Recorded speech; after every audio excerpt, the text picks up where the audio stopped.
Ready? Welcome to the stream. Um, let's get transitioned over. Um, there's some good pre-stream discussions. TBD gamer.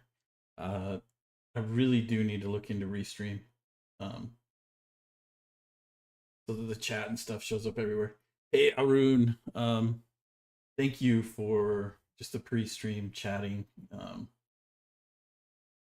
Appreciate the questions and stuff like that. Hopefully, I answered them well. For those of you guys who don't know, Arun was asking, how long have I been coding and things like that. If you're new to the stream,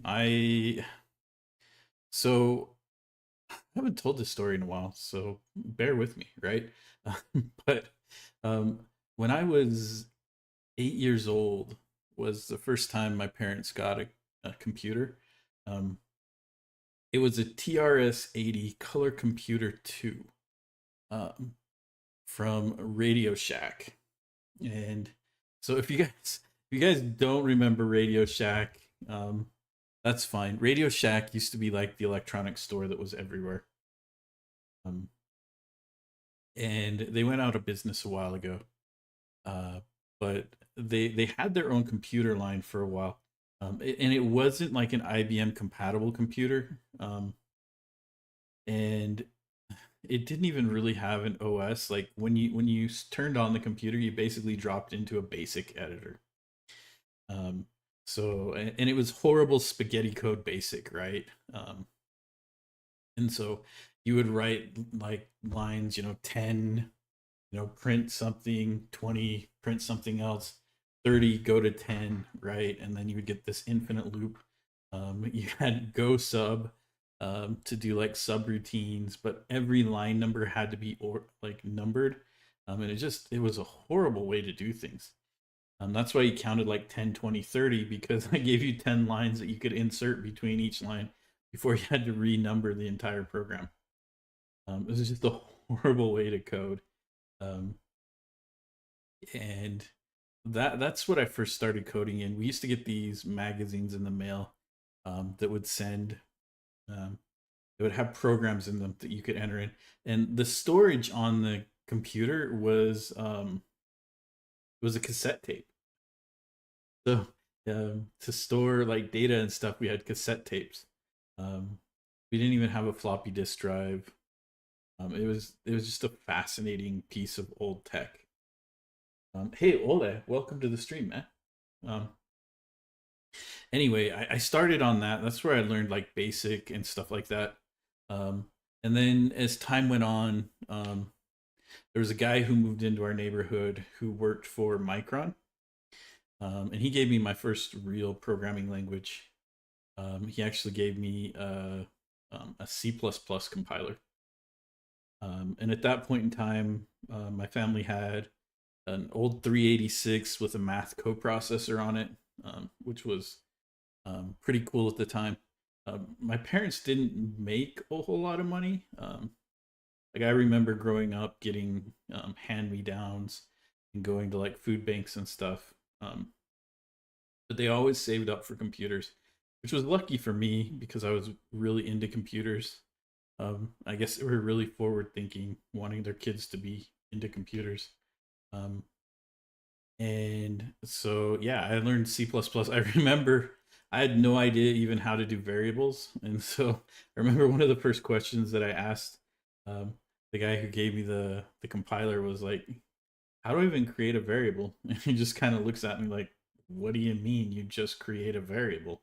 I didn't really understand the difference between like an int or a string or anything like that. So um, I still work on low level stuff. I do. So I do a lot of different things. Like right now, my closest to low level stuff is I drop into Python every once in a while to mess around with LLMs. So like some low level LLM type stuff. But to do like C and C++ type stuff, um, it's been years since I've done like real C coding. I can still write C and C++. but my C and C++ would probably look more like JavaScript or .NET than it would look like actual low-level C or C++ stuff. So I would say my skills have waned over the years in that. Um, but I imagine after a little bit of time, I could pick it back up and be where, be decent at it. Um, but yeah, from there, I spent a bunch of time. I remember being in high school in the 90s, and having my computer teacher talk to me about this newfangled thing in programming called objects, um, where you would deal with things like they were the actual thing. I didn't really understand it. I didn't. He was trying to explain object-oriented programming to me, and from a person who'd only done procedural up till that point in time.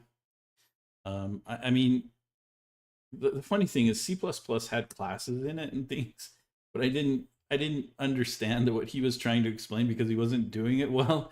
That what he was trying to explain were the classes and objects in C++. Um, so I didn't really understand object oriented programming.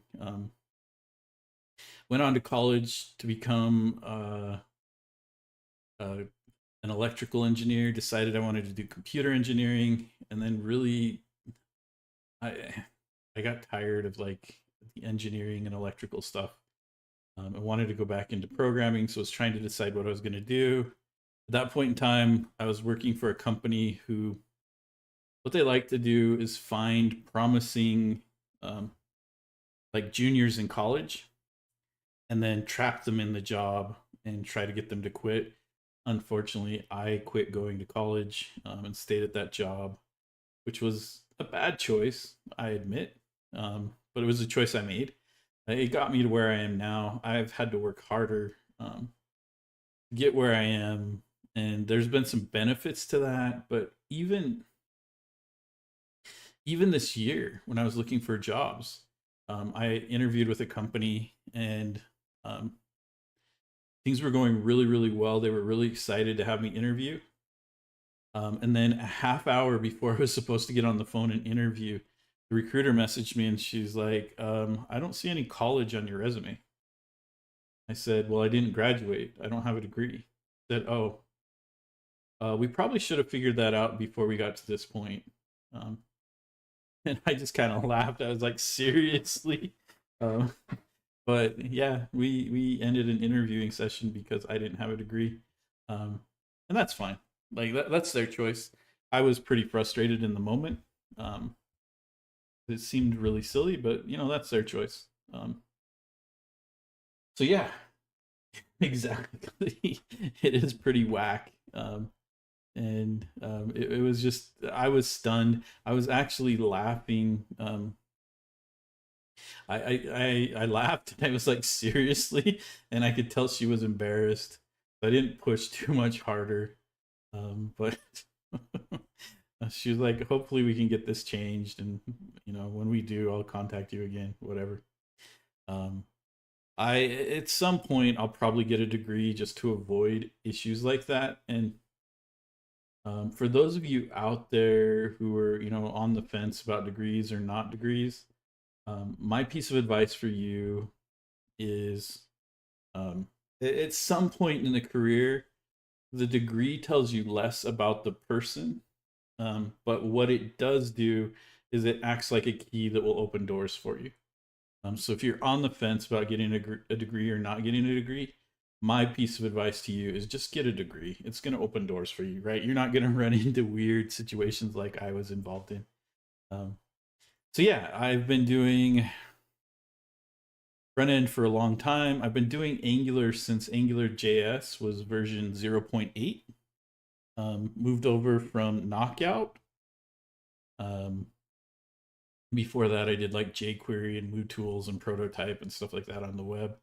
I've been a .NET developer for a long time too, so I really like C Sharp. I'm way out of the loop on C Sharp. I admit that. I need to catch up on that, but I just haven't had a need for it. Um, the current stack at my company where I work, and I have to be it's perfectly fine for you guys to go on my LinkedIn and figure out where I work. I can't mention where I work or who I work for. It's a legal thing, really. Um, but my current position where I work, I'm an architect.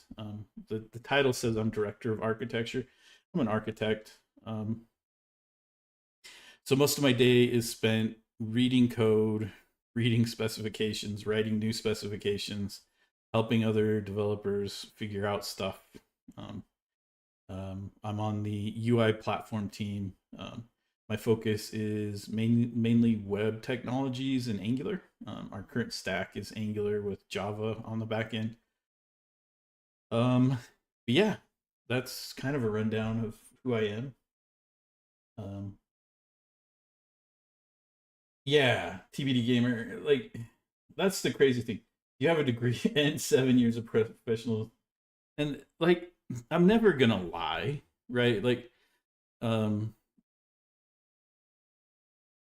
that's one of the things that's really cool about our industry that I like a lot, and that I want to change is we don't really have that network of you have to have a degree to be here. The most amazing thing about working in tech right now is the bar is so low to do tech, right? To do development and engineering and code work, right? Even AI can do it. Um, and that's been the amazing thing. And my goal as somebody who has progressed through the years is to keep that bar as low as possible. Um, and my main reason for that is um, this is the one opportunity that many people have that gets them out of like real poverty. And my family grew up pretty poor in the U.S., but it's nothing like real poverty. Um, I lived in Guatemala for 2 years, and um, like the degree of poverty in like Guatemala versus the United States, you can't even compare it. And there are a lot of places in the world like that. But the one thing that people can do in those countries is learn to code. Um, and that's a way to pay the bills and to get their families out of real poverty. And so for me, producing content that's free and that will help people succeed is a way to help people who are experiencing just degrees of poverty that if you live in the US, you probably can't even comprehend. I'll be honest, I can't even comprehend some of the levels of poverty that people live in. Um, and so keeping that bar low and making it so that people can participate is a way to just help others out. And that's the goal here. And that got a little bit heavy and deep.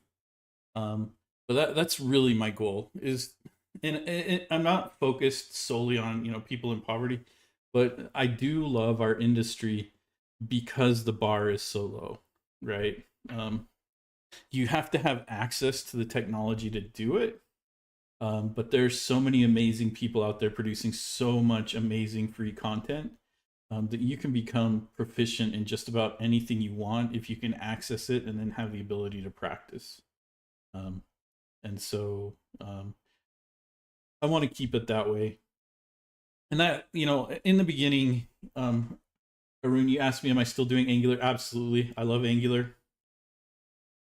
But I look at Angular more as a vehicle for us to talk about ways to make people's careers better. Um, and my goal is to focus on everybody, right? Like, how does everybody level up their career? Um, and I've got enough experience doing this that I have a little bit of insight. Just use AI. I will admit to you that AI is a game changer for a lot of things. One of the like generative AI isn't where it's at. I'll tell you that right now. And companies that are betting on Gen AI right now um, are really struggling. You read articles about it all the time about companies who, they set up Gen AI and they're expecting to experience like a 44% increase in productivity, and productivity doesn't pick up. And worse, most developers won't pick up the tools. And I was just reading an article yesterday that said um, that the lowest adoption rate of AI tools in the industry is among females. And then the next lowest adoption rate is in coders who are over the age of 50. And they wanted to take a look at that. So they conducted this study on, they took up a company, um, and there were, I think, like almost 1,400 developers involved in this study. And what they did is they took the same piece of code and they had developers rate the um, capabilities of the person who wrote the code based on a couple of different criteria. One of the criteria was, the person was identified as over 50, the person identified as under 50, the person identified as male, female, and then they either use Gen AI or not, right? On average, everybody who used generative AI, if they were identified as using generative AI, then their rating as an engineer was negatively impacted. So they were seen as being less capable as an engineer. If the same piece of code was introduced as having been done by a developer who was using not even Gen AI, but just AI. Amongst women, that negative was almost double.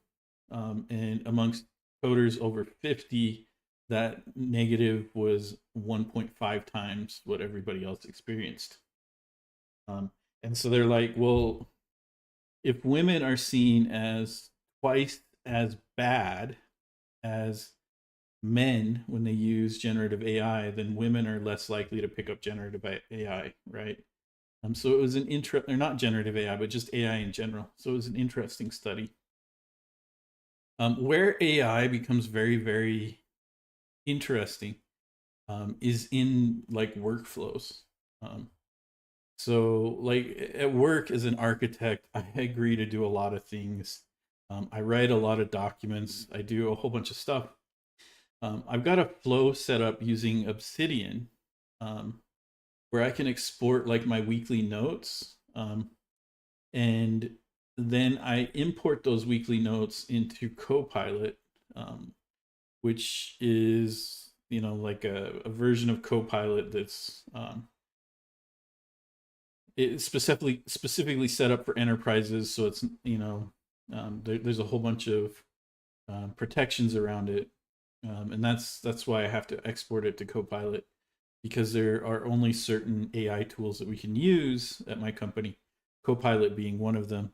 But I export my notes from Obsidian, import them into Copilot, and then I start asking Copilot about things like, hey, how would you rate my week? And Copilot typically gives me a rating on a 1 to 10 scale. And where can I improve? And it usually gives me a list of bullet points where I can improve. And then I can be like, hey, what things did I agree to do this week? And it gives me like a checklist of things that I agreed to do this week. And then I can ask it like, hey, what should I study to prepare for next week? And it will give me, you mentioned this, you should take a look at this, and just a whole bunch of stuff like that. Those kind of workflows are incredibly powerful. I don't have the ability to digest my notes in that way. Having something that can just blast through text, and work through text in that manner is a game changer. And I think as developers and as engineers, learning to use AI in that manner is what's going to set you apart from the rest. Um, like I love contextually aware AI augmented code completion. Um, I still don't get vibe coding, um, and maybe I'm just too old. Who knows? But I I think that there are definitely places where AI will give you um, a leg up over others. One of the things that I've started doing as a streamer, and this is something that I recommend that everybody do. Um, but as a streamer, I've got a Notebook LM set up, and I just feed it the replays of my YouTube videos. Um, and from there, I can be like, hey, what did I agree to do in the YouTube video? Or, hey, what interesting questions were asked, or things like that. And it can parse out the video, give me timestamps of stuff. And so Notebook LM is really, really powerful. And, I recommend that, you get confident using the tools that you've got to be able to help you out.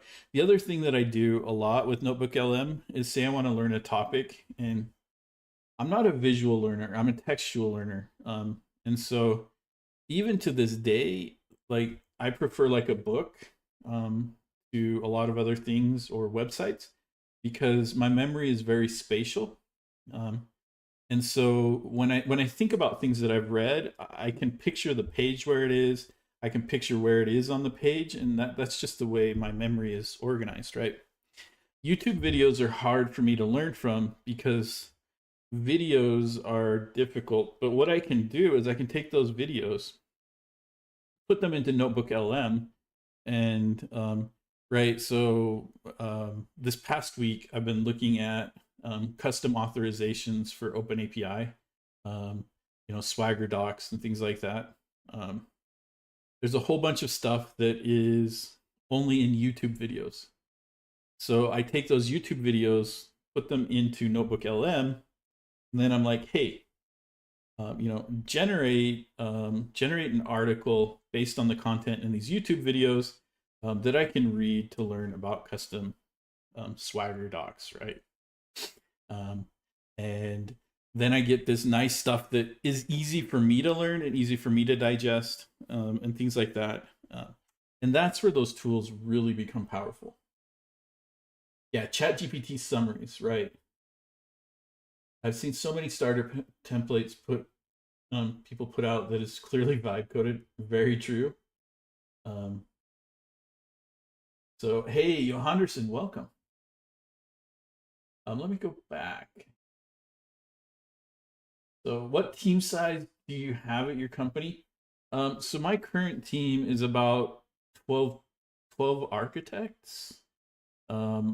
Amongst that, the team supports a whole bunch of different platforms.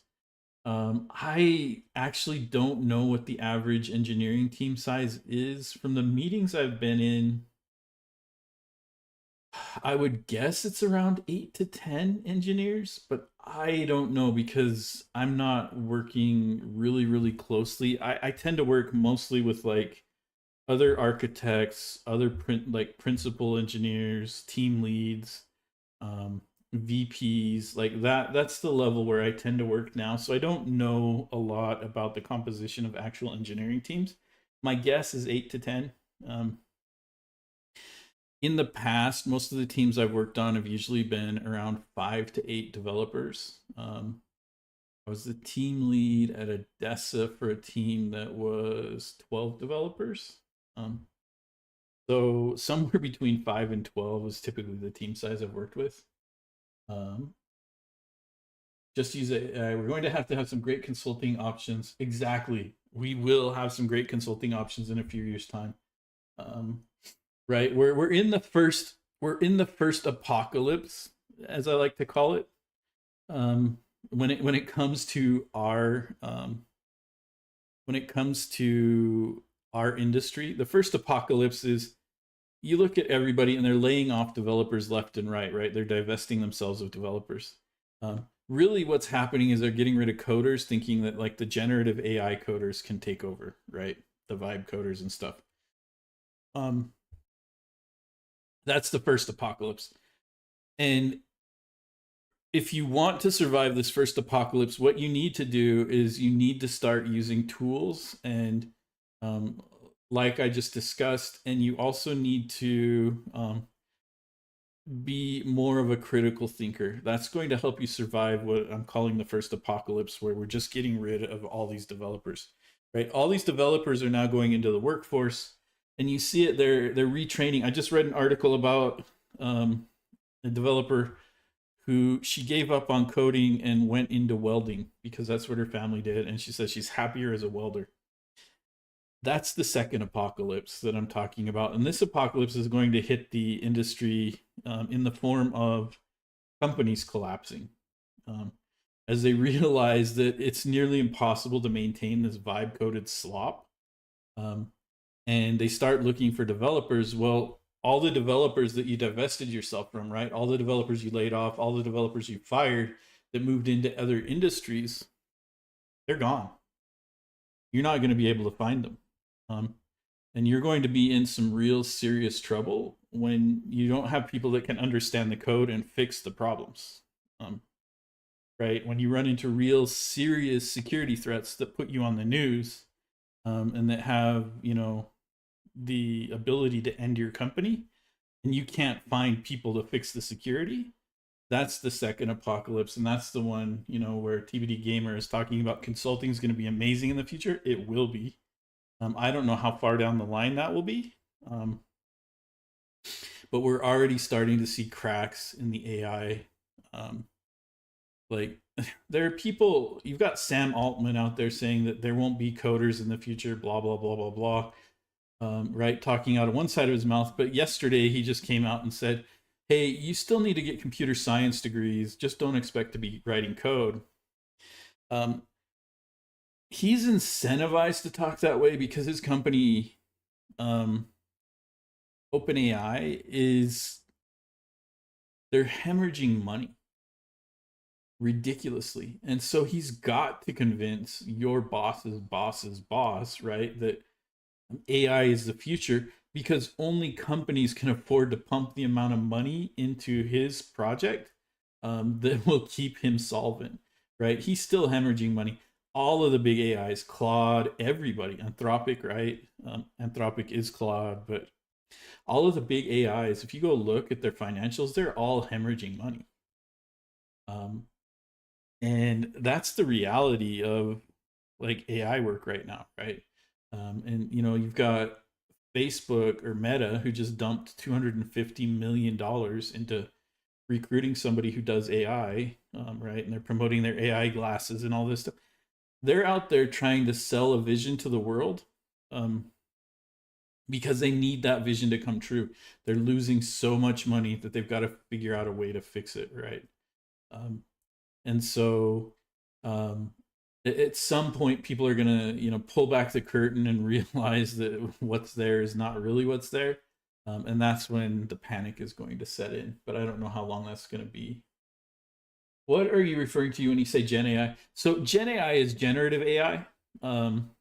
So that's the most typical AI you see, like the stuff that generates videos, that generates images, that generates code, that generates stories, that generates chats, right? Like all of this stuff, that's generative AI. And the way generative AI works is you feed a whole bunch of information into the AI, and it generates vectors. And these vectors are based on tokens. There's some interesting papers out right now that's saying that tokenizing data may not be the future of AI. And I haven't really dug into those. But it takes tokens, and those tokens generate vectors, right? And those vectors are what are used to generate responses. And so when you talk about like AI models, you talk about them in like billions. Like the model size is in billions of. I'm drawing a blank right now, but basically it's billions of vectors is what it's referring to, right? And so when you go on like Hugging Face and you see that this model is like a 1B model, that means that it has 1 billion vectors that it can use, right? A 7 billion model, like a 7B model, has 7 times the number of vectors, but that doesn't make it 7 times better. It actually is a compounding it's compounding. So a 7B model is not 7 times better than a 1B model. It could be 100, 200 times better, right? Just because it has more vectors to work with. A 13B model is usually the next step up, and then in the 20s, and then in the 30s, and then in the 40s, and then you jump up to the 70s, and then you jump up to models that are over 100 billion parameters. The current estimate for like the models that we're using right now that are generative, like OpenAI, ChatGPT, Claude, things like that. The current estimate for their size is somewhere between 450 billion parameters. That's what I'm looking for. 450 billion parameters and 800 billion parameters. So if you're running like a 7 billion parameter model on your local LLM, it's pretty impressive, but it's never going to be anywhere good as the big guys because the amount of memory and power and stuff required to run a 450 billion parameter model or an 800 billion parameter model, right? You can't even afford to, like, the power bill would kill you, let alone trying to cool your house running that many graphics cards and stuff, right? And so, I don't know. One of the things I used to run a lot more local LLMs, but my graphics card can really only go up to a 13 billion model. Um, I'm not sponsored by anybody, so this isn't an advertisement for them. But I moved over to Featherless AI, um, and the drop in my power bill after moving to Featherless AI more than pays for the $25 a month that I spend on Featherless. My only frustration is that sometimes the models become unavailable, and I get that the models can't be available 24/7. I may have to pay more to get better availability, but $25 for what I do is fine. Um, so yeah, wow, we went way way out, but that's what I'm talking about when I say Gen AI. I'm talking about generative AI. It's the stuff, right? Whenever people talk about AI slop, the reason that most of it's slop is that those vectors are pretty good. And the cool thing about it is, like, if you feed images or videos, the way the AI vectorizes it, it can actually determine similarities in vectors. And that's how AIs can find apples in images and things like that. But the slop is that those vectors tend to lead into the same things, right? And that's why people say that they can pick out stuff written by AI and things like that.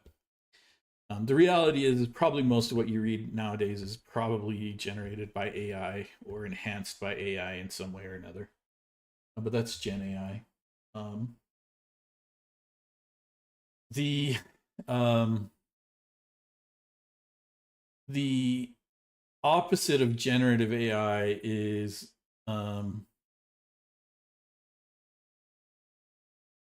actual artificial intelligence,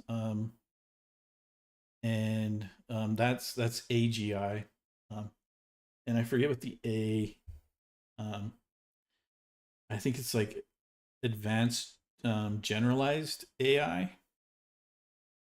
Um,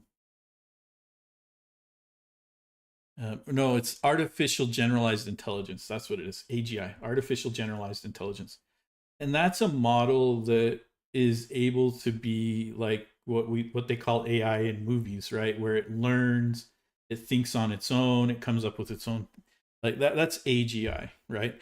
When we reach AGI, that's when we're at a tipping point in the human race. Um, that could either push us, like, as far as I'm concerned, AGI is going to push us one of two ways. It will push us into a dystopian cyberpunk type world, where we have rogue AIs and we have corporations and governments controlling AIs and using AIs to control the world. Or it can push us into a happier place where AI makes everybody's life better. Um, I tend to be a pessimist when I look at corporations and stuff. I don't believe that most corporations have the good of humanity in mind. They have the good of their pocketbook and their investors in mind. And so I tend to believe we'll go more towards a cyberpunk type society, which scares me. The you know um, if you guys like, cyberpunk is an amazing game and it's a great way to explore where the world could be heading. But if you guys want to see something truly scary and truly frightening, Altered Carbon is one of my absolute favorite sci-fis. Um, and it talks about a whole bunch of different technologies where people are basically hard drives that are plugged in the back of people's bodies, and the ultra rich wind up getting people convicted of crimes if they want somebody else's body. If they're for whatever reason they want somebody else's body, they get people convicted of crimes, swap their stack into this new body that they really wanted, and that person is locked away in basically this purgatory. And because they're a criminal, their body can be used by whoever, and they're locked away in this purgatory until their body is worn out. At which point they're released and put back into their old and worn out body, and just a whole bunch of crazy stuff like that. Really, really good. Yo, Henderson, welcome to the stream. I've been sniped in the very beginning. I have so many starter templates. Yeah, that is exactly what my rant about reactive forms. And yeah, your rant was good. Never tried using AI IDE. Cursor's pretty good. My frustration with AI IDEs is when they start changing code that I don't want changed. That's my big thing. Yunts on Angular Air last week did a whole episode on AI use. Very cool. I've been thinking about improving my writing skills. You mentioned notes.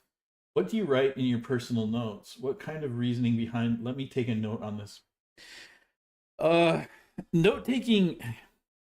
I have been historically horrific at note taking, so my notes haven't been good. My notes have started to get better. And note taking is like any other skill where the more you do it, the better you'll be. What I've started to do, and especially now that I'm starting to get like old man brain, right, is I've started to treat my notes as a way to offload my brain, right? I have this theory that we're all cyborgs. And the reason that I believe we're all cyborgs is that almost everybody carries the internet around in their pocket. And we offload a lot of our thinking and our memory and our reasoning to this device that we carry in our pocket, right? When I take notes, I take that to the next degree. Anything that I want to come back to visit or think about in the future, that's what I'm going to take a note on. And I'm going to grab enough information that when I come back to it in a week, I can remember what that was about. So in the past, I would be, I would do bullet pointed notes where I'd be bullet point and, maybe they were talking about NGRX signals, and I thought it was cool. So my bullet pointed note would be NGRX signals, right? And I would come back to it in a week and I was like, what the hell is this? This doesn't do me any good. So now my new bullet pointed notes it would be like NGRX signals, need to look into, why they said whatever they said, right? And that gives me the ability to come back to it in 2 weeks and be like, oh, yeah, they said this. That kickstarts my memory. I remember what they said. I'll often augment my notes when I remember stuff. And then, but the whole point of taking notes is, one, there's a very tactile feeling, right, when you're typing. And that tactile feeling actually helps your brain remember better. There's even research that shows that if you use like a pencil or pen and paper to take notes, that helps you remember even better. So that's part of it, right? Is it helps my memory. But the second part is we've trained our brains to offload a whole bunch of information, right? So most of what people remember anymore is like Google search terms or key phrases, so that when we want information, we can go to Google or some other search engine, look it up, and grab that information, right? I look at my notes the same way. My notes are me offloading my thoughts in that moment. And then I can come back to those thoughts and read through them. There's a lot of practice and stuff that goes into it. I'm not even saying I'm good at it. I've just gotten better than I used to be. Um, so yeah, um, I think we need to improve our professional standards in general, our own profession, rather than being tools assigned to products. I agree with that. The pricing on the tooling is increasing, so they don't increase the cost, but they lower the available tokens. Yep, and that's totally true. And in fact, if you start working with like Anthropic's Claude, um, they limit you to 5 hour sessions, right? That's them cutting back on the amount you can use the tooling. That's increasing the price of the tooling, right? If you go from 24-hour availability to 5 hours, well, that's one twentieth essentially of what you could do before, right? So they just increased the price by 5 times, right? Without you recognizing it. You still pay the same amount out of your pocketbook, but the amount of usage you get out of it is basically 1/5 of what you could do before. So that's very, very, very, very insightful, TBD gamer. I hadn't thought about that until you mentioned it, and then it just, yeah, that's exactly right. Marcus, welcome to the stream. I'm so far behind on chat. Artificial General Intelligence, yes, Johanderson, you got it. That was a great show. I was really sad that ended. Altered Carbon, yeah, it was a great show. Very, very good show. And so one thing that I will tell you guys about me, I really, really like dark sci-fi. I like dark fantasy. And so, man, my youngest got me into watching a lot of anime lately. And one anime that I didn't expect to be quite as dark as it was, but I loved it for how dark it got, was ReZero. Um, Man, I could talk about that anime. I still need to figure out, like, maybe get Crunchyroll or something so I can watch season two. I've only seen season one. But that anime is dark. I'm watching another one um, called Dark Gathering right now, and I'm just loving both of them. Really, really good. Um, so yeah, Altered Carbon was very, very dark. Like the stuff it explored was very, very dark. And there's a show on YouTube that I really enjoy. That's just sci-fi animated shorts called Love, Death, and Robots. And those are so dark. Even the first one that is like these it's completely silly until you realize just how dark the premise is. But the very first show that I watched of that was these three robots that are touring Earth after all the humans are gone. And they're trying to figure out what these human things are. Like, it's just hilarious. It's almost like the seagull from The Little Mermaid, talking about the different human things that he has no idea what they're for. It's the same thing with these robots, but just the sheer darkness that's woven into the backstory, and it's like 5 minutes long, but there's so much to think about that's going on in this short.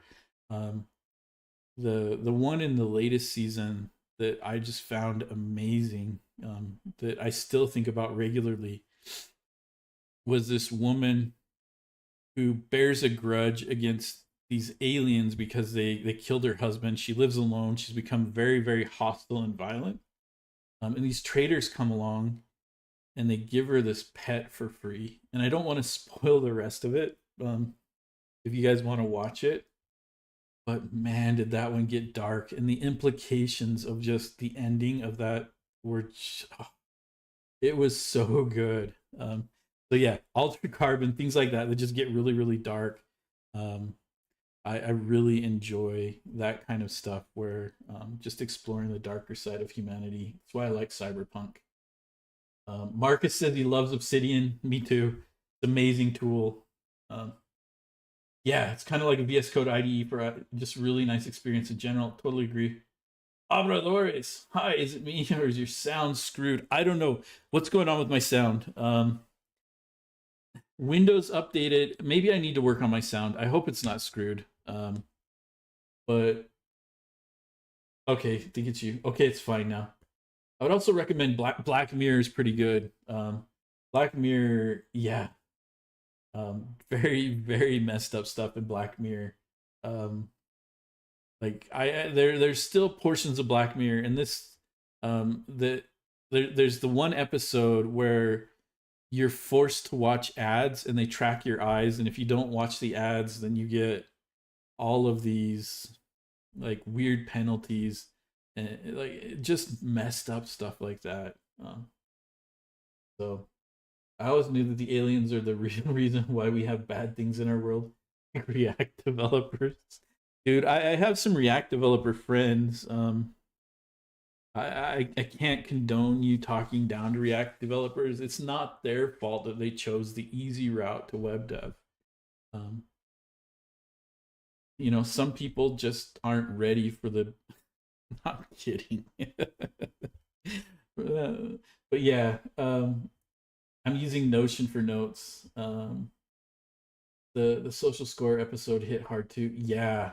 Um, let's talk about React on here. Exactly. Anyway, man, we got way off into right, like Jason's philosophies and stuff here.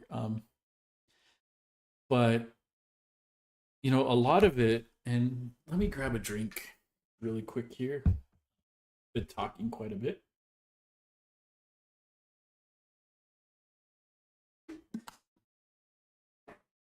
A lot of what I'm saying, I like to back things up with research. I like to back things up with actual data, right? And so a lot of what I'm saying, I've spent the time trying to find data and research that shows that it's probably true. The problem is that we all have cognitive biases. And so I may be finding stuff that biases towards what I'm looking for. But I try to be open minded there. Um, um, yeah, IDE with AI like cursor are okay for autocomplete, but when they change code, you need to check everything very properly. That takes time. Yeah. I want to tell you about one episode that I had at work about AI. I would like you to comment on it. Sure, I'm happy to comment on that internet culture test. Please drink verification. Oh, I've heard that. What is that from? My old man brain. It's gonna hit me like in 20 minutes, man, and I'm gonna laugh about it. And we'll go off on a tangent. But right now, it's just not coming to me. Um, but yeah. Anyway, let's see if we can write some code. Actually, Aubrey Lawyers decides to snipe me right as I say that. We hired a guy who uses cursor, and he wrote some code, and he didn't even check the code, and he pushed the code. It caused an infinite loop in the module, and the labels didn't work. This guy is a senior dev with 6+ years of experience. Yeah. Truth. It's reality. Why? Um, the reality is, um,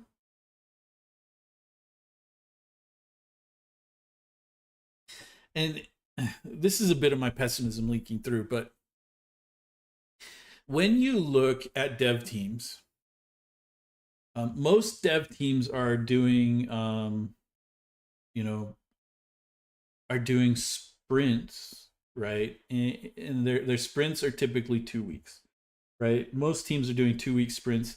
Some are doing 3, some are doing 4, right? Um, devs are then looked at as commodities or robots to fill that 2 week space with productivity. Um, one of the things that most people don't realize is if a dev is staring out the window, if a dev is playing ping pong, if a dev is talking to another person, if a dev is watching YouTube, if a dev is playing games, they're being productive, right? There's often some thread going on in the back of their head that they're working on, but they can't figure it out. And so they're getting their mind off of actively working on it because, as we all know, if you go for a walk, if you take a shower, if you watch a YouTube video, if you mow your lawn, if you play ping, if you do all of these other things, right, that takes your mind off of actively focusing on it, your subconscious will actually help you solve that problem in a lot of cases. When you shove devs into a 2 week time box and you treat them like robots and commodities, and you're constantly pushing them to produce, you're taking away a lot of that ability to think deeply and critically about things, right? Why is that happening? Why are devs leaning heavily on AI? Because they have to. That's the reality. A lot of people just can't keep up with the stresses of that 2 week time box and pressure. And so to free up their brain and stuff to be able to do other things, they use AI. And sometimes, based on their own personal processes and stuff, they may have to rely on it more than usual. They may not do testing, they may not do stuff like that, right? And the fact that they've got 6 years tells us that that they've been in the industry, they understand how to do things. But the reality is that the way life is as a developer right now is it's often not fun, is the best way to put it, right? And there's a lot of stuff that happens um, that happens entirely because of artificial reasons. The artificial sprints, the artificial releases, the artificial pipelines, a lot of artificial stuff, a lot of processes that have been built because the people managing those processes don't understand the processes, but they understand how to turn knobs and dials. And so they build processes that gives them knobs and dials to turn. So when you ask why, that's why, right? Yeah, checking your own code is 100% on that person, right? I'm not checking your code, but there is like I've held this theory for a long time, and it seems to bear out every time I've tested it. To be successful as a developer, you have to assume that your code works, right? And so you develop this mindset that my code works. If you don't develop that mindset that my code works, you get bogged down in so much minutia and so much perfecting the code that you never produce anything, right? The problem is once you introduce AI tools into my code works, um, well, it's no longer your code. Now you're pair programming, and now you have to be checking the code, right? Most people don't make that context switch that, hey, I'm pair programming now. They're still, this is my code works, right? Why do I say that? Well, because most developers are horrible testers. And I include myself in this. Um, when you get somebody who is truly an amazing tester, you get things like I was in a meeting last year with one of the best testers I've ever worked with, and if I ever see this guy's resume show up anywhere I am, I will jump in and be like, "We hire this guy right now." He was an amazing tester. But we were in a stand-up meeting one day, um, and he was like, "Hey, I discovered a bug." And everybody's like, "Oh, cool. What's the bug?" He's like, "Well, if you type 50 characters into this dialog box and then you backspace 100 times and then you press enter 20 times and then you type something in and then you backspace 50 times again, you get this error." And everybody's like, "Well, why the hell would anybody do that?" But that's the developer mindset, right? The stuff works. Nobody's going to do what you're going to do, except you will get some idiot that will do it, right? That's what a tester does. A tester's like, you know what? I'll bet I could break this if I backspace, if I only type in 50 characters, backspace 100 times, hit enter a bunch of times, type something in and backspace a bunch more times. I'll bet I can break this, right? That's the tester's mindset, and that they have to be opposed to each other. The tester has to go into things like, oh yeah, I can break this. I'll bet I can break this. It's easy. I'll break it in a matter of seconds, right? That's the tester mindset. That's an amazing tester.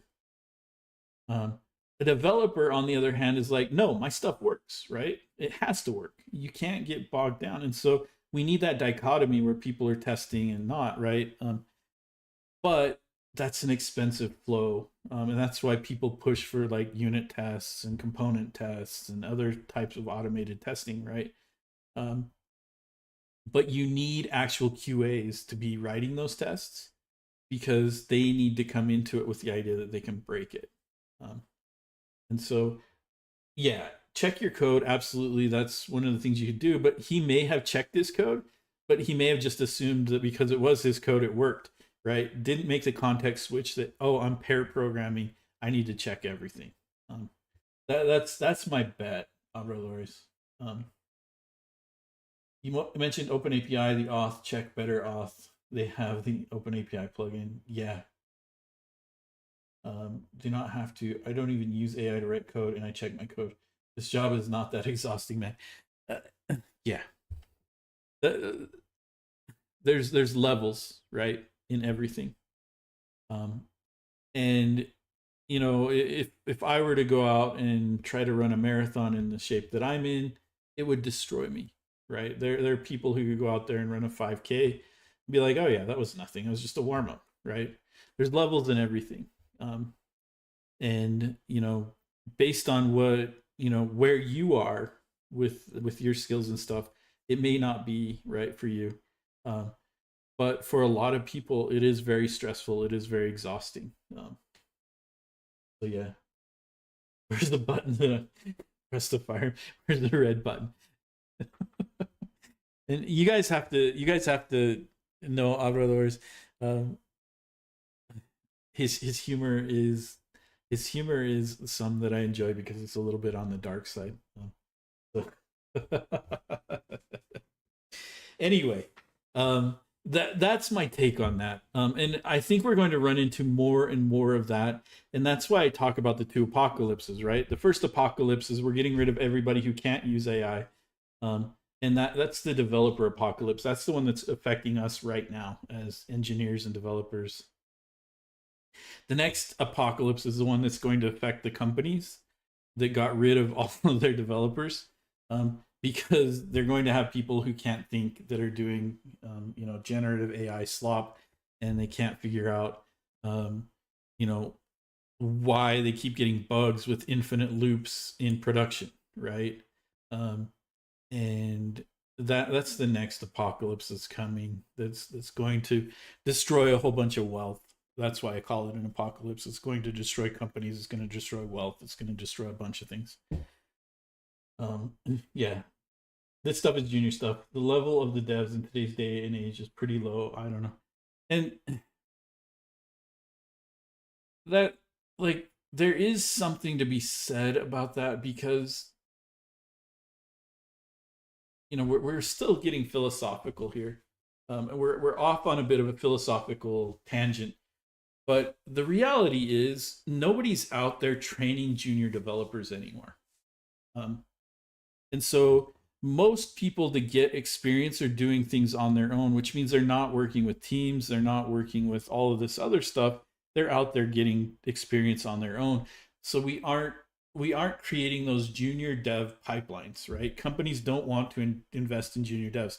All of the job listings out there are like, you need 23 years of experience in something that's only been out for 2 years, and you need to be able to be a rock star and a unicorn, and you need to understand time travel, and you need to, right, like, that's the way it is. They want people who are at the very, very top of their careers coming in and accepting starter level pay, right?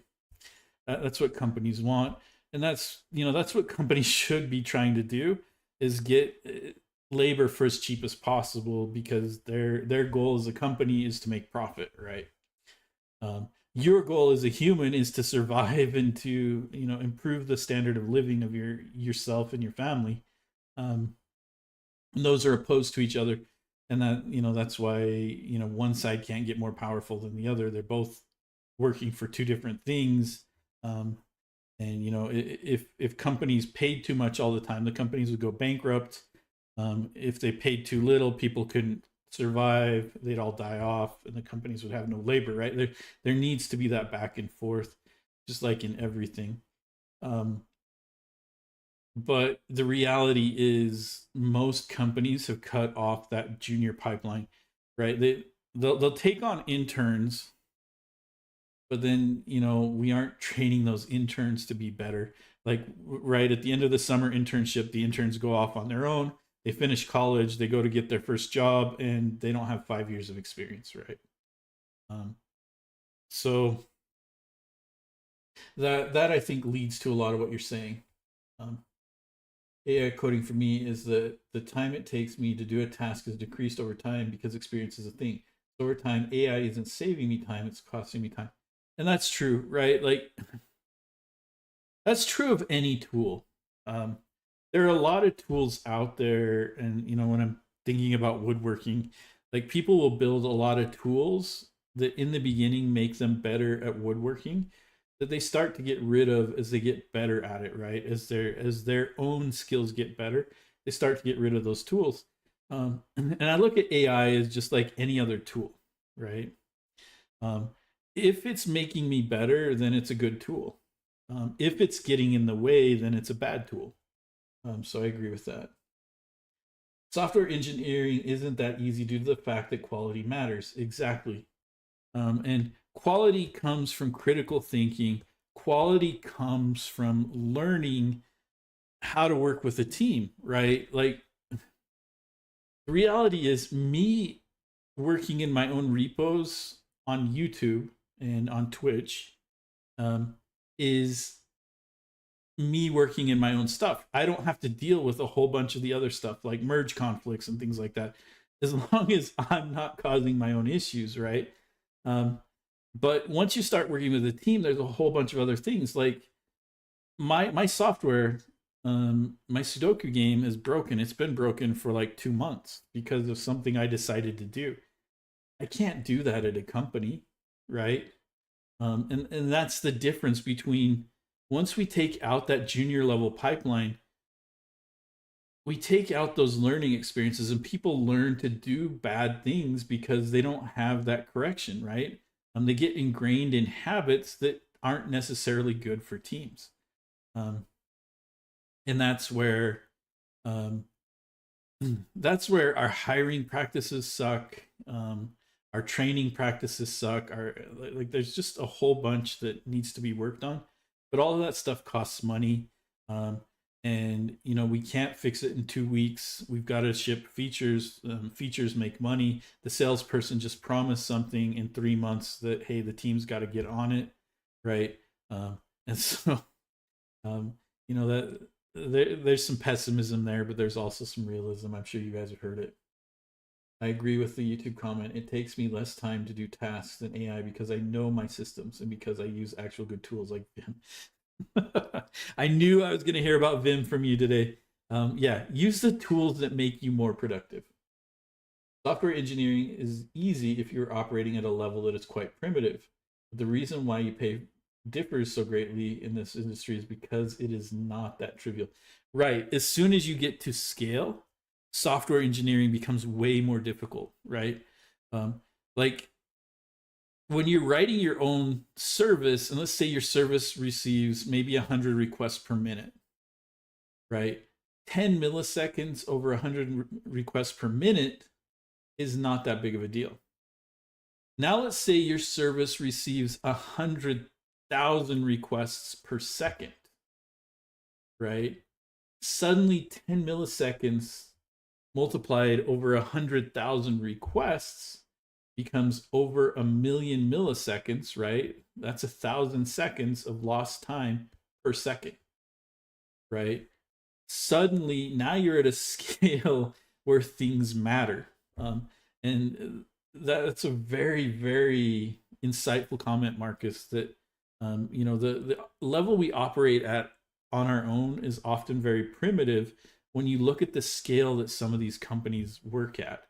Um, and why does Netflix pay $700,000 for engineers? Well, those engineers are solving issues that makes Netflix responsive, um, for billions of people across the globe, right? They need engineers that can operate at such a high level that they're willing to pay what it takes to get them. They mentioned, let's go. uh,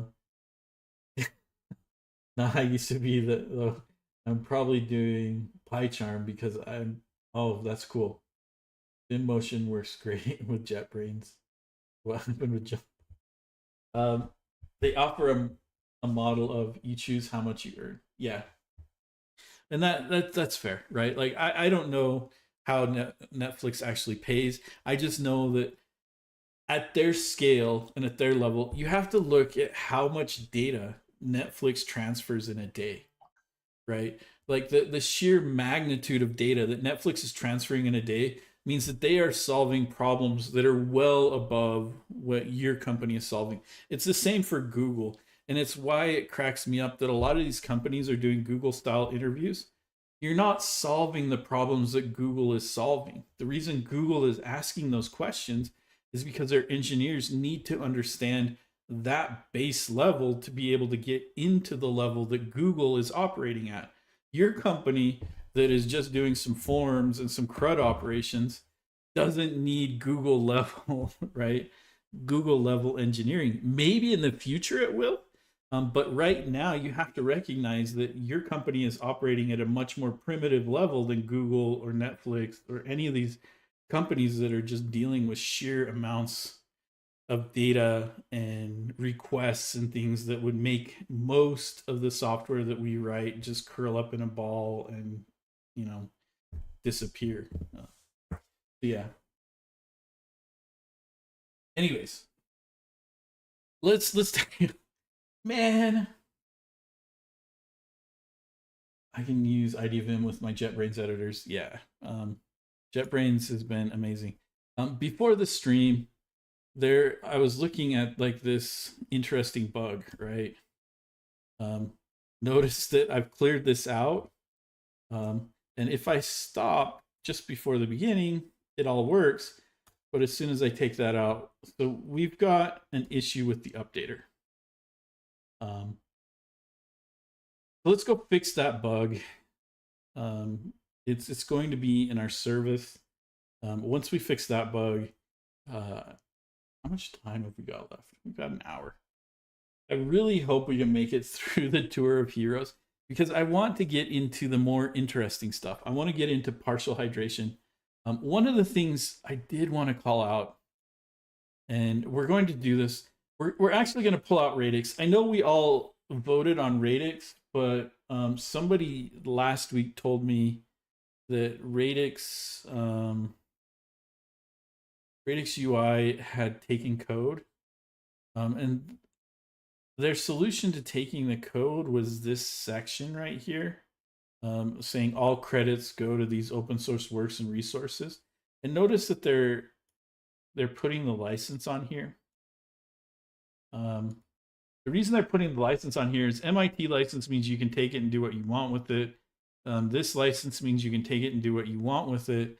But in doing the investigation, it looks like the way Radix set themselves up was actually copying code. I just don't want to be involved with controversy like that. So we're going to get rid of Radix. We're going to go to Angular primitives, which is one of the ones that Radix used. So we'll be doing that also. But first, I want to get the bug fixed. Then we'll swap over to Angular primitives. And I just wanted to call that out. Actually, coding on this stream. Exactly. Who the hell codes, man? We're gonna vibe this. We're just gonna get the agent to go, hey, do what we need. Basically with Java. Okay. Um, yeah. So I did want to call that out. I'm not saying don't use radix. What I am saying is um, I had a discussion with some people at work that they were asking me about streaming and stuff, and I told them flat out that there's certain topics that I just won't touch. And they're like, "Oh no, you could say this, right?" And it was funny and cute, but the reality is there's certain topics that you just can't touch because it has the ability to be like channel ending. It has the ability to be to destroy your content. Even if your content is good, those topics become so toxic that everybody just all they talk about is that topic and not right. So I'm trying to stay away from it. If you guys want to use radix, by all means use radix. I'm not saying anything bad about them. I don't want you guys to be like, hey, Jason said don't use radix. That's not what I'm saying. What I am saying is that in my investigation, there's a potential for controversy, and in the context of avoiding controversy, um, we're going to swap to something that's non-controversial. That's the reality. It really frustrates me because more philosophical stuff here, but I think what the effects of cancel culture have been um, is less what cancel culture was trying to achieve and more of pushing us more towards um, a society that doesn't think critically. And what do I mean by that? If your opinion stands out, if you stand out, you're more likely to be called out. You're more likely to be canceled, right? And so we get people that are self-censoring their language. We get people that are doing all sorts of other kind of censorship. Um, and one way to avoid being censored is to learn to censor yourself and to kill those critical thoughts that you might have, right? So if somebody says something and your brain goes, wait, why? A lot of people are like, no, we don't think about that. We just go along with it, right? Um, and I am a little bit frustrated that this decision needs to be made, but at the same time, it's just the reality. So um, it does make me sad, but if you guys want to use radix, use radix. We're going to avoid controversy. I don't want people coming in here and being like, oh, you're using the library that stole from blah blah. I don't care, but at the same time, I don't want people coming here and being that way, right? So yeah, you can um, yeah, you can go really far by doing good React work, and like the reality is React is still the biggest framework in the world. Um, there's plenty of React jobs out there. I agree with that. Um, yeah, um, Italy is definitely something I don't understand. Um, yeah, that is what will give you some real exciting opportunities, and that's true. And Marcus, I don't want to dox you, but Marcus is outside of the U.S. also, Alrededores. And Marcus is definitely, I would put him in the top 10% easily, maybe even the top 1% of coders out there. Getting the opportunity to go speak in foreign countries um, and at foreign conferences. So yeah,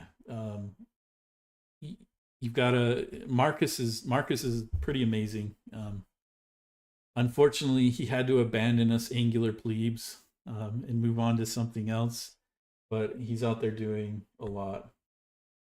Yeah, they will give you Microsoft BI and you will hate it. As an engineer, exactly. Microsoft is great at getting into everywhere. Anyway, so let's go fix this bug because it's really bothering me. So let's take a look at. Actually, can we? Here's something I want to do. Right. So we've got this bug.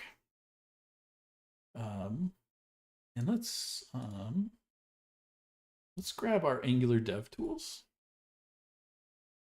And let's see if we can figure out what's causing this bug using the Dev Tools.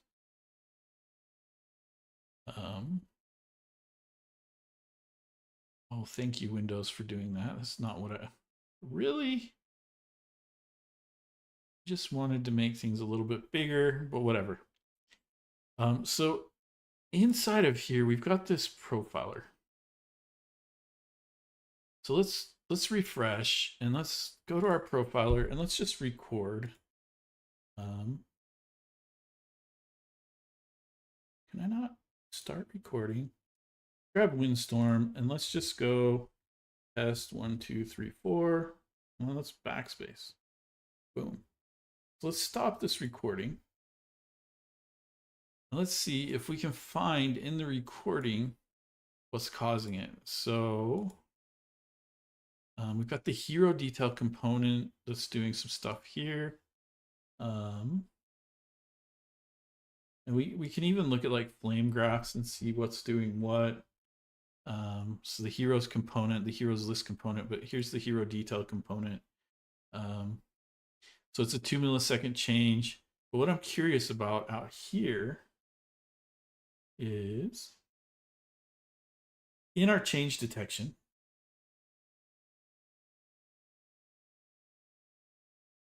we're actually spending no time doing change detection here, even though we're deleting. It might be here. Yeah. So we're not really seeing anything here. So let's go turn some stuff on. Let's go take a look.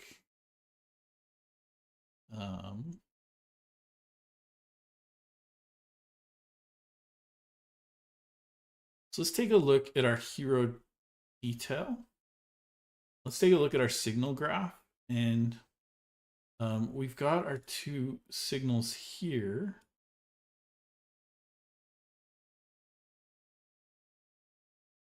And well, it looks like we're not going to be able to get at it from here. But we can see that we've got our hero component is using the hero store. And inside of the hero store, we're not updating something properly. So let's take a look at that update, right? So let's go to our hero detail component. And inside of here, our update hero name passes in the event and the hero ID. So our update hero name, we get the value prop, we get the event target. So we get the value here, which is a string or undefined. So I'm curious if we just right here, if we console.log update hero name and just add value here. And let's see what we're getting when we backspace through that, right? So here we go. Let's get Windstorm. So the updated hero name is Windstorm right now. I'm actually curious when that gets set. So there's that. Boom.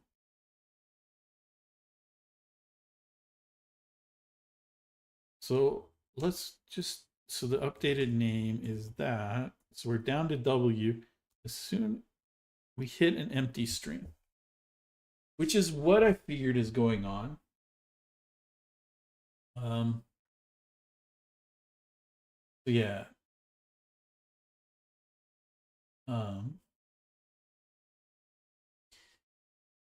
This empty string, if we do not empty string, you'll see that we get false, right?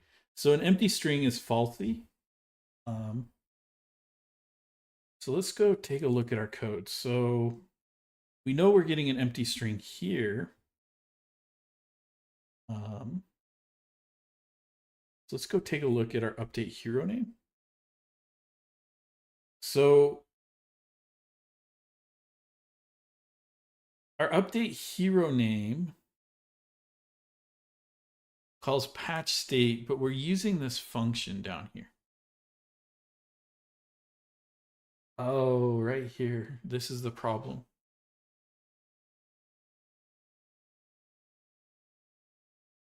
And this is the problem with falsy checks. Is once you hit a falsy check, we just proved that not hero name is true, so we're just returning the heroes, right? What we actually want to do right here is we want to say if hero name equals undefined, and we're intentionally using double equals here, and this is because we want to coerce the we want to coerce it. So if we go take a look here and we say, hey, undefined triple equals undefined, right? That's true. But if we say null triple equals undefined, that's false, right? However, if we say undefined double equals undefined, right? We're getting coercion here. If we say null double equals undefined, that's also true. But if we say double quotes double equals undefined, that's false, right? And so we can do a null and undefined check by coercing our value into undefined or null. It works the same way, right? Like undefined double equals null, or undefined or null double equals null, right? So it's a transitive property. So right, so we can do nullish checks by using double equals in JavaScript, and that's probably going to fix our issue here. So now if we go all the way through, yeah, we've lost windstorm, right?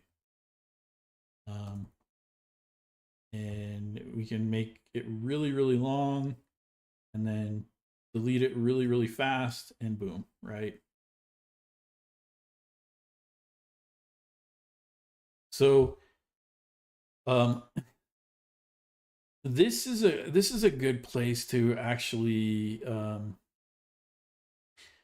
when we talk about testing our code, one of the things here that I didn't do that would have made this better is notice that there's no unit tests here. So one thing we can do is we can say, hey, to do add tests that check for nullish and empty string, right? We can also say that empty string should change, nullish values should, right?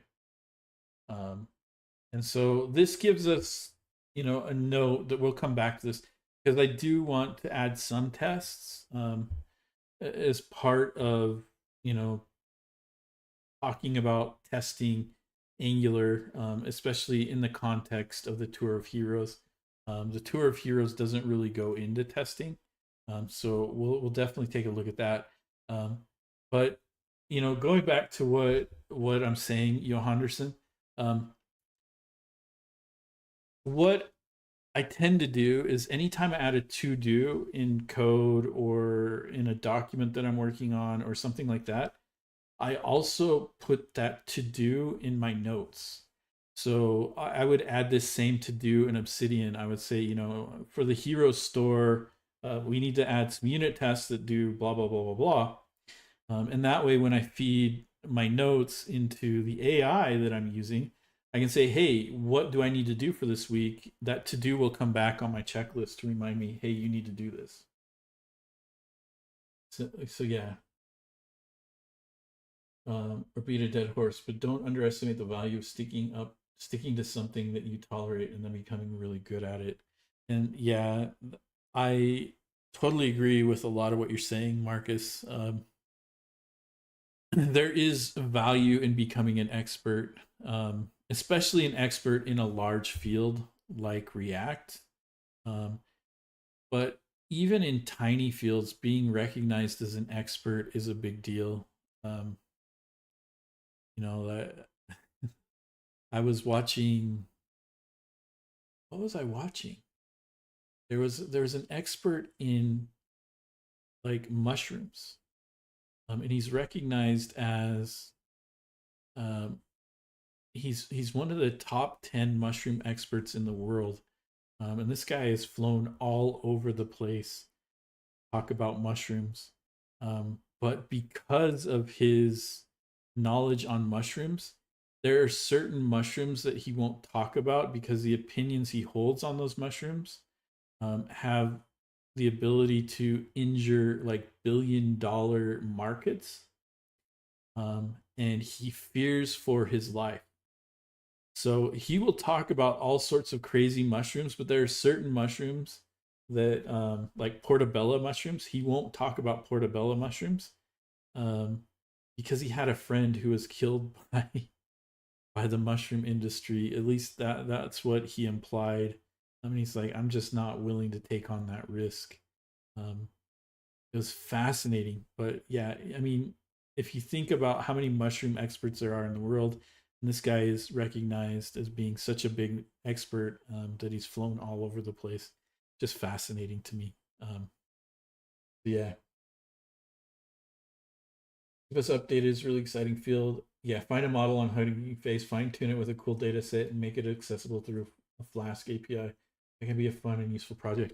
And that's like that's the amazing thing about our industry, but even like AI. OpenAI was supposed to be open and free to everybody. They broke that promise and got sued by Elon and all of that stuff, right? Um, Hugging Face is where you go for the truly open source work in artificial intelligence. And there are some truly advanced models on Hugging Face that are amazing. Yeah. Underwhelming as a field is oversaturated. Job ads get flooded by hundreds of people. The barrier to entry is so low. I have no real value in the job market. At least in Italy, they can always find someone with my skills. There's a difference. And that's where becoming an expert and standing out is important. Um, right? Like I could say that they could find people with my skills. There probably are, but there are certain skills that you can use to stand out. Um, and understanding those skills will be helpful. Right? Like even just being able to explain something like why this change was better than the change I had before, and being able to recognize that that's where the bug came from. I was hoping the tooling would help us get there, and that would have been a really cool moment to show on stream. It didn't, but the reality is, I had an idea of what the bug was just from the way it was behaving. It was a truthy check, right? Understanding that is going to save companies tons of time and money. And if you get recognized as a person who saves tons of time and money, you'll always be valuable at a company, right? Companies are always looking to save time and money. Um, so anyway, um, let's get this fixed. We're going to discard these changes. We don't need that. We are going to stage these changes, and we're going to say that we fixed a bug caused by truthy compare. Right? We'll push that. Um, so that's really cool. I should have looked at the file system changes. It's really cool that WebStorm recognized, hey, the file system changed. You didn't. Um, More importantly, they do not need my skills here. Those devs, nobody cares about quality in front end. It's basic JavaScript. Um, it right, like it's easy for me to sound like I don't even know how to put it, but it's easy for me to sound like the stuff I say is easy for me to say because, of where I am and what I'm doing. The reality is you don't get to where I am without saying things that are uncomfortable for other people. And that can lead to situations where you can have disagreements with managers. Like um, the way I look at my job is ethically, my job is not to be a yes man. Ethically, my job is to make the company better. Um, if that requires me to say some things that are going to get me in trouble, well, that company's not ready, right? And that's a difficult thing to say right now, and I recognize that. Like right now in the industry, standing out and losing your job is a very, very dangerous thing to do. So this isn't advice for right now. Once things settle down, um, your value as an engineer and a developer is not the code you write. If you value yourself based on the code you write, you're being destroyed by AI and you have no value. And you're absolutely 100% correct, Obradors. Your value as a developer and an engineer at a company, and this is especially important now, is the critical thought you bring to the process. Um, and your experience as a developer is valuable. You've encountered things that other people haven't encountered. Being willing to speak up is part of it. Being willing to lead is another part of it. And the third part of it is learning how to communicate what you see and what you think should be done in a way that brings others to your side and that helps the company understand what needs to be done. Those three things are going to make you valuable. Um, right? Thinking critically is something that a lot of people don't want to do. They just want to do their job from 9 to 5 and go home and work on the stuff, the other values that they have, and that's fine, right? We need people like that. But if you stand out as somebody who thinks critically about work, that's going to instantly make you more valuable, right? The second piece to that is there are a lot of people out there that see things and not my monkeys, not my circus. I'm not going to say anything. Somebody else will see it. Things like that, right? Um, Being willing to say something and being willing to lead is important, especially in an industry where people aren't taught to lead. Um, right? People are promoted based on their ability to write code, but your ability to write code may not necessarily translate into your ability to lead others. Um, and being willing to just stand up and take a position um, is often the first step to getting a team to move. I was talking with my manager the other day, and I told him, hey, I'm good at having opinions and I'm willing to have opinions. Um, and what I mean by that is, um, a lot of times the team will be paralyzed, not knowing what to do. Um, but as soon as somebody speaks up and says, I'm going to do this, the team will often fall in line and follow that person. And then if you discover, hey, what I'm saying I'm going to do doesn't work, then we can talk about it. But the team is now moving, right? We aren't sitting there paralyzed with decisions. So it's important to be able to speak up, and it's important to be willing to lead. And that's always going to make you more valuable. Our industry really doesn't train leaders. And leadership comes from practice, right? Being willing to say stupid stuff. Um, you know, I'm always the person who's willing to ask the dumb questions in meetings. Um, Not because I necessarily don't know the answer, but when I'm in a meeting, I'm often looking around the room, and if people look confused, I'm willing to stop and ask dumb questions because hey, that guy over there asked a dumb question. My question is not as dumb as his. I feel okay asking, right? That's a key component to kind of unlocking your team and creating those safe environments is being willing to lead, being willing to create those safe environments. And then the third piece, and this is a very critical piece, um, learning how to communicate. And there's a lot of psychology behind communication. There's a lot of importance behind the words that you choose. There's a lot of importance in, yeah, I may think you're an idiot. I may think what you're doing is stupid, but I'm going to soften that because I need you to come along with me, right? Um, and so being able to soften yourself, being able to encourage others to see that what you're doing is important, that's hugely valuable in companies. Getting everybody on the same page is a very, very, very beneficial skill to companies.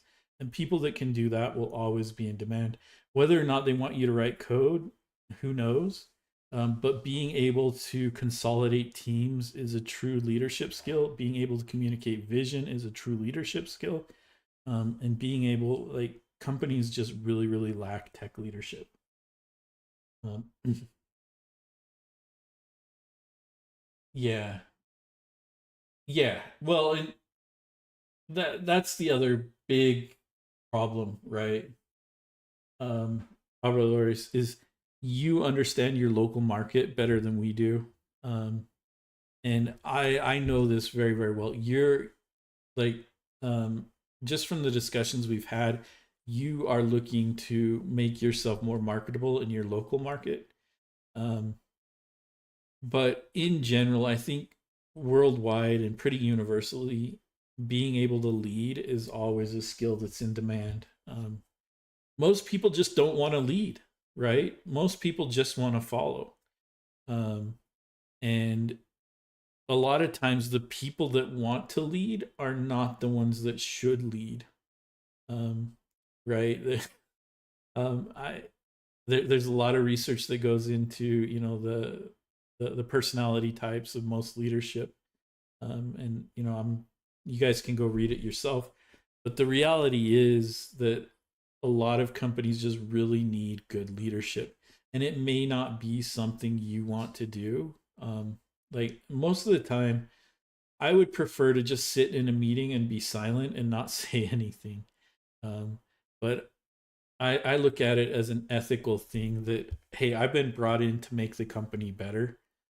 If I sit there and I'm silent, I'm not making the company better. So ethically, I'm not doing my job.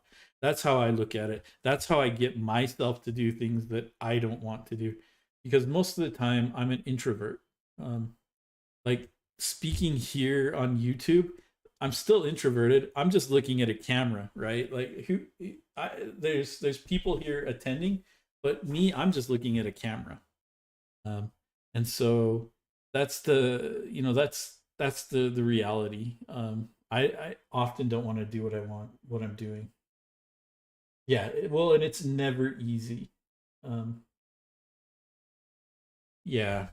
Um, yeah. Anyway, we solved our problem. We got that piece committed. So the next piece is we need to pull. Whoops. Oh yeah, we don't need that. We need this. We need this. So we're going to pull radix out. To install radix, we had to install Angular CDK and the radix ng primitives. So we're just going to remove those because we aren't using them anywhere. So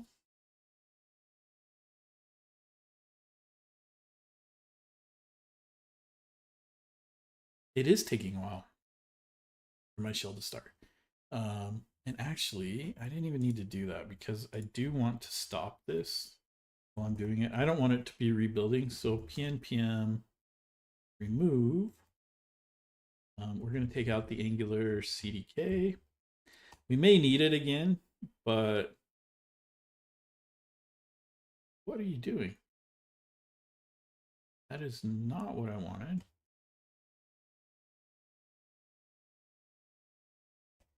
That's what I wanted.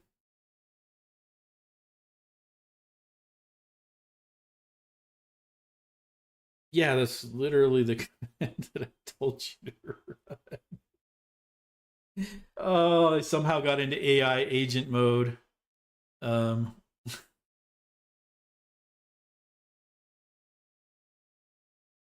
oh, that's hilarious. npm remove Angular CDK. Okay, here's the command I'll run. The exact command that you just tried to run.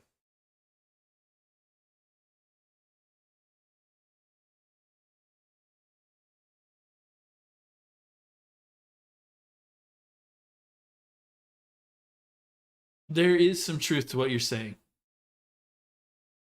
Um, there is some truth to what you're saying. Um, a lot of companies don't want an expert because experts are more expensive and generalists are cheap.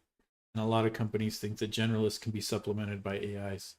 Um, there is a lot of truth to what you're saying too. And most companies say they want full stack, but the reality is even when I was full stack and up to date on the back end and front end stuff, I was always much stronger front end than back end. So even though on paper I was a full stack dev, I almost always did front end tickets, right? And even though on paper some other people on my teams were full stack devs, they almost always did back end tickets. So, claiming full stack is just a way for them to put people on the hook for stuff that they're probably not good at. And my back end stuff was not at the quality as those other devs who were much more back end focused. It's the same, their front end stuff was nowhere near the quality of what I was producing, right? Um, it's just a cost savings measure to put people on the hook for things, right? Um, which, yeah, whatever. Anyway, um, the last thing we need to do is remove. Um, we're going to remove the radix ng primitives. Um,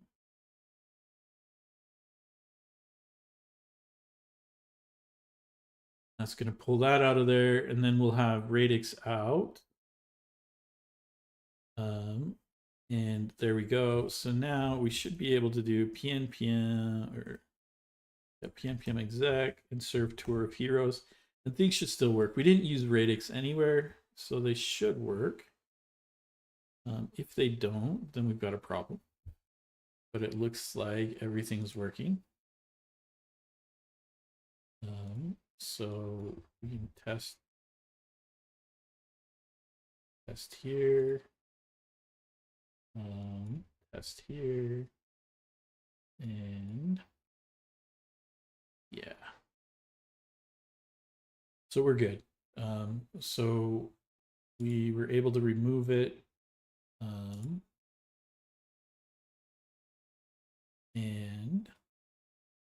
And you don't always have to shut down the server. It's just something that I've learned that when I'm messing with something low level like npm packages, or really anything in package.json, probably should shut down the server.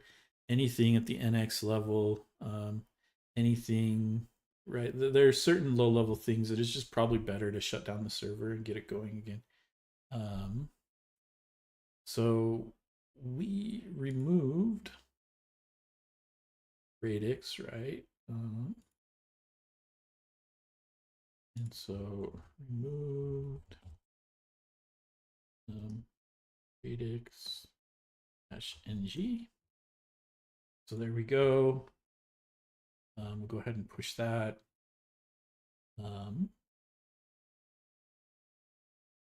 And then we're going to go ahead and add Angular primitives. So to do Angular primitives, we have to do ng add. We're going to use nx because it will run the same stuff as ng add. It just adds some stuff on top of it. So let's go ahead and exit out of here. We're going to do pnpm exec nx, and then we're going to add the ng primitives. Yeah.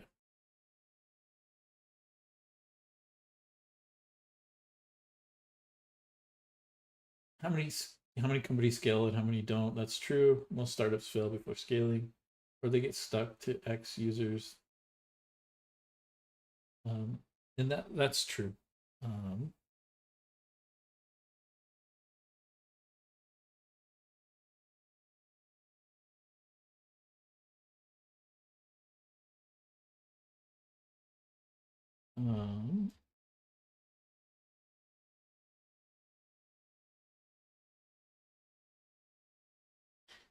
Interesting that NX crashed there. I'm curious about why.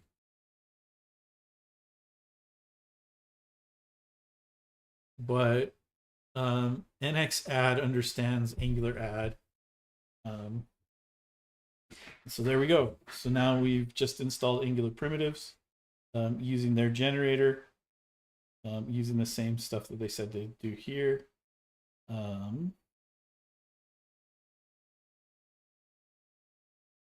Oh, they even have the NX version here. There we go. Same command we just ran. Let's see what they actually did. And this is one of the things that, as a developer in general, I think you can improve your overall marketability and you can improve where you stand in the company by just developing a little bit of curiosity, right? What did they change? So they added Angular CDK. So us removing it wasn't really that big of a deal. So their generator added the CDK. Oh, they added floating UI. Interesting. And then they added ng primitive. Have you guys seen floating UI? Floating UI was something that I always was interested in, but never got into a project before. Floating UI. So floating UI is really cool.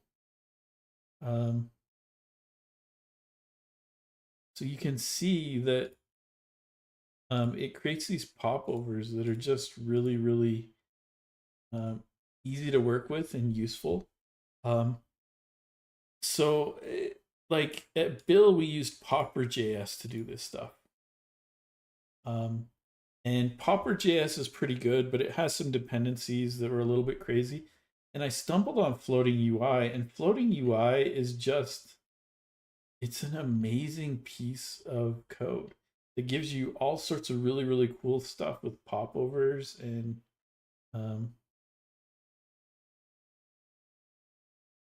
like it can change where your things show up based on that.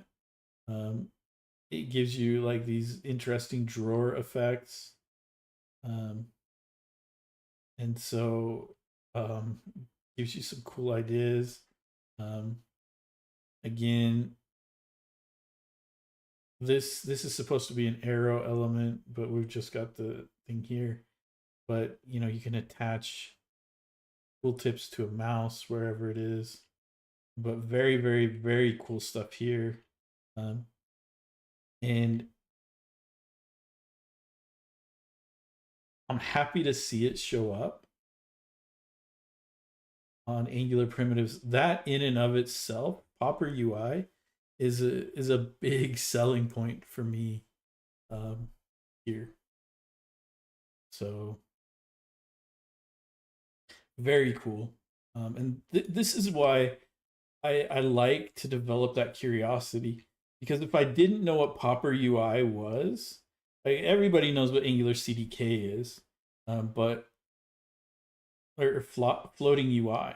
If I didn't know what floating UI was, I would have gone to go Google it. Um, so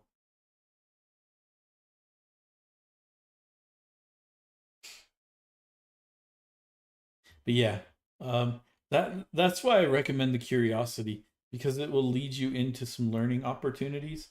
And when it comes down to it, your real value as a developer, I mean, some of it is in code earlier on in your career, but as you move more and more into your career, and even early on, the knowledge that you bring to the knowledge that you bring to the table is your value. Um, so we added Angular.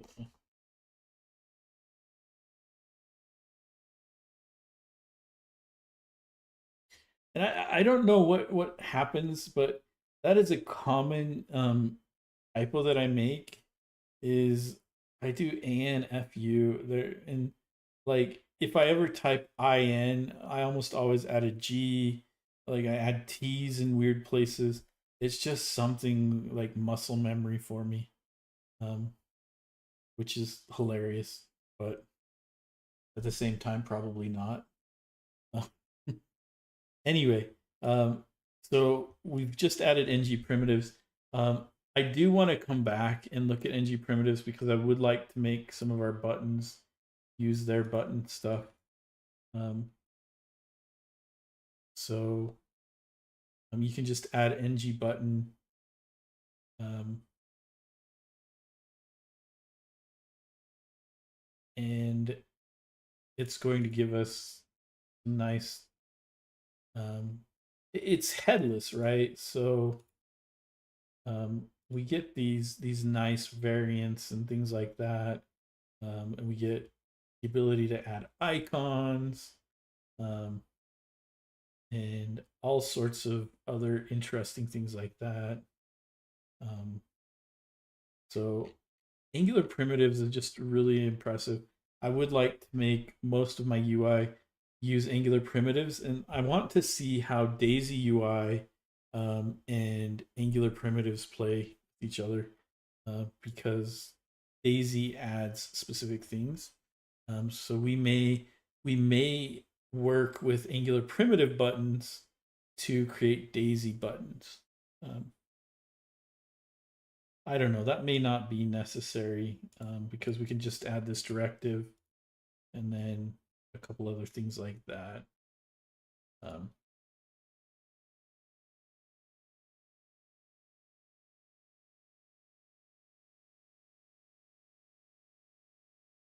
how are they doing the size here? Small, large, extra large. And then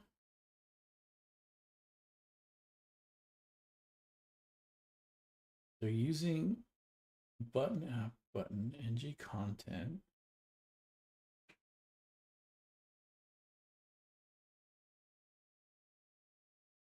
They're adding the size to it. We can see the size.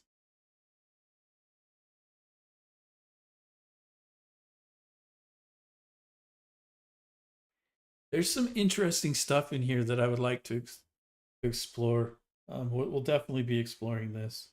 I'm going to move radix down towards the bottom. Um, I need to come up with a better way to organize stuff.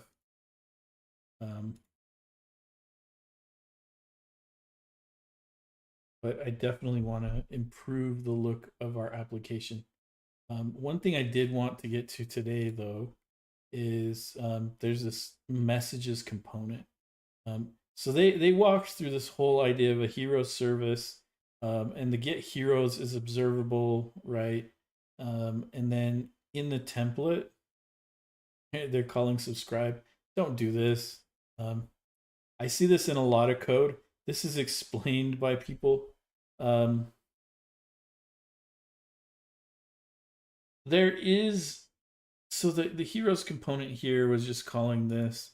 Um, the hero service gets it, and then they set the heroes to the heroes. There's a problem here,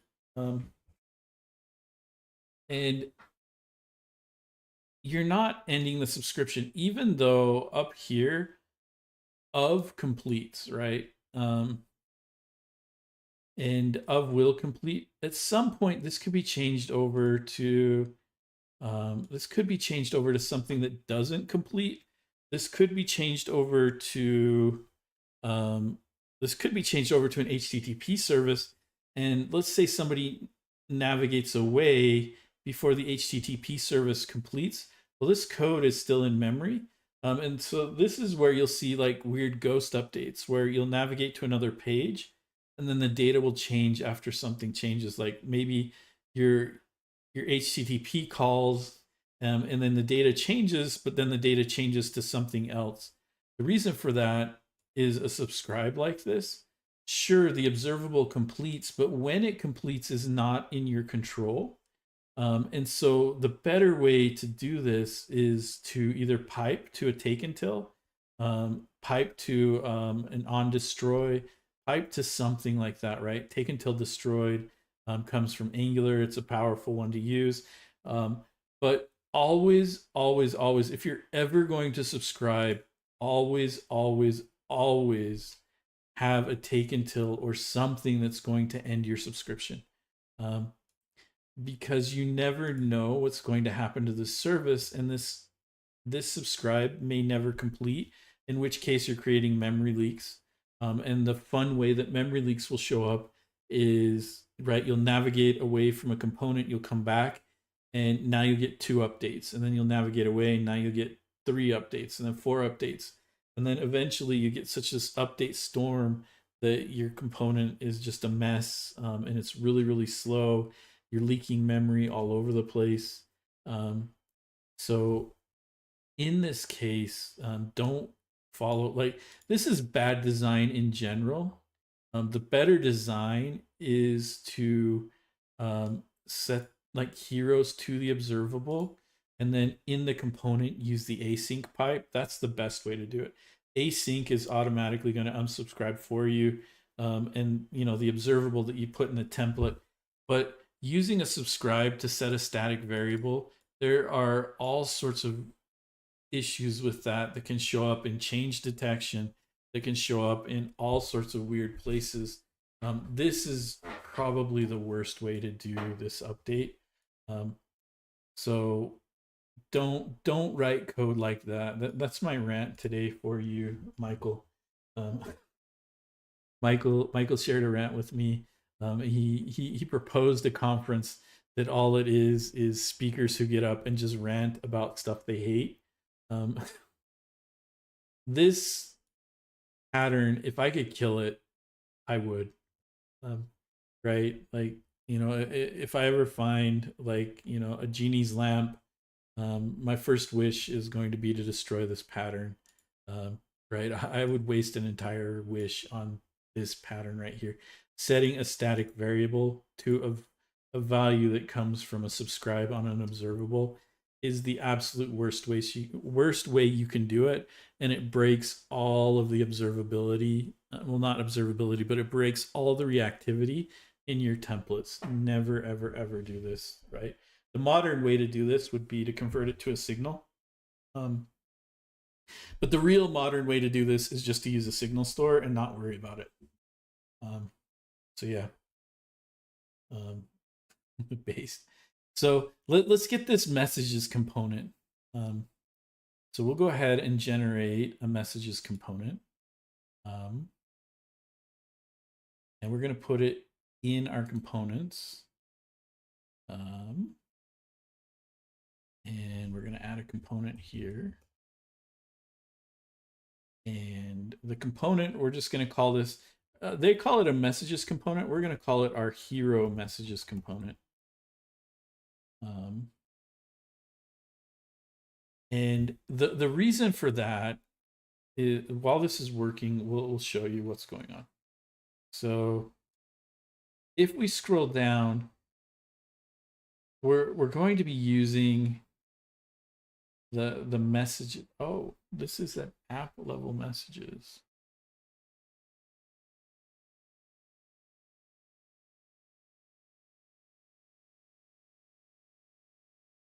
They inject the message service. I thought these messages were for the heroes, but they're not. They're actually using. Um, oh no, they are adding it to the heroes component. So these are messages specifically for the heroes in the beginning, and that's what threw me off is that they're adding it outside of the heroes. We we don't want that, right? This would make it a generalized messages component, but the fact that they're adding it to the heroes component, it's not a generalized message service. So um, we're going to call it the heroes messages component. Um, and we're gonna work through this piece so that we can do routing next time. We're gonna go over just a little bit today.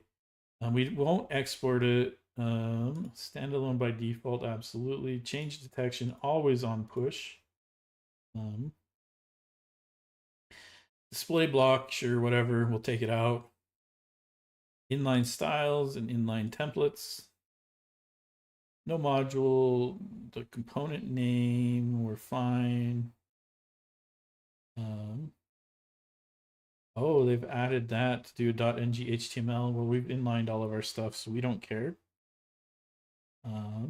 Prefix, we're going to leave as is. The selector, we're going to leave as is.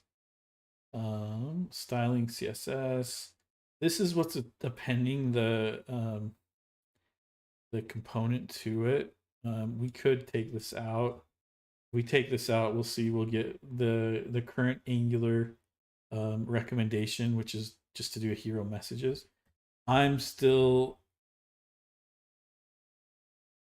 not on the fence actually.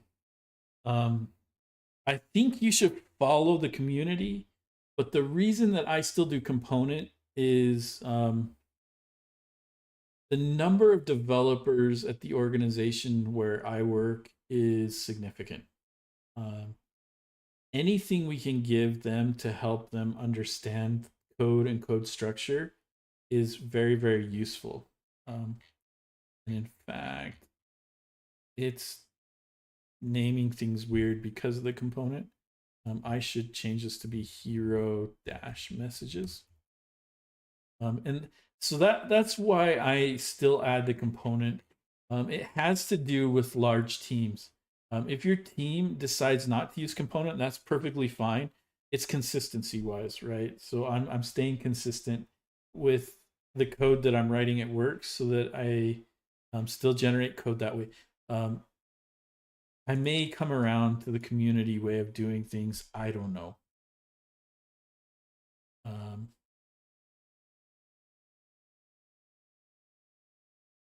like I tried adding like hero messages view, things like that.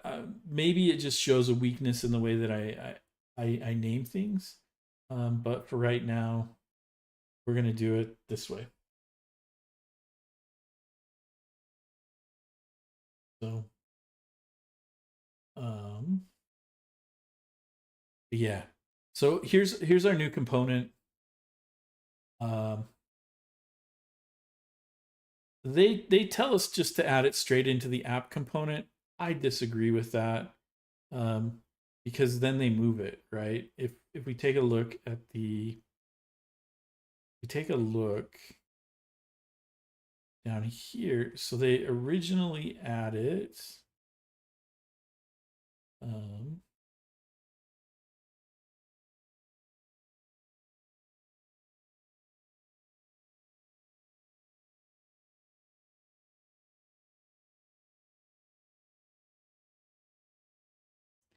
they originally add it to the app component. Then they create the message service. They inject the message service into the hero component. Then they send it from the hero component. And then they want to display the message in the hero component. Um,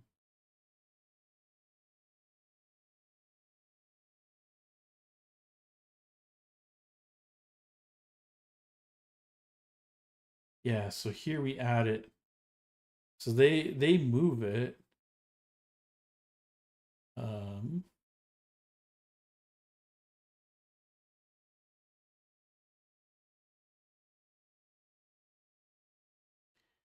oh no, they don't move it.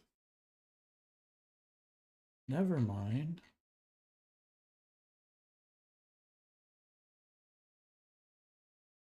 Never mind.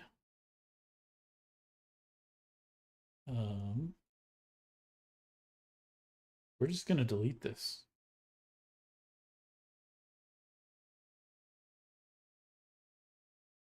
So there we go. And we'll just add in message component. So this is our message component.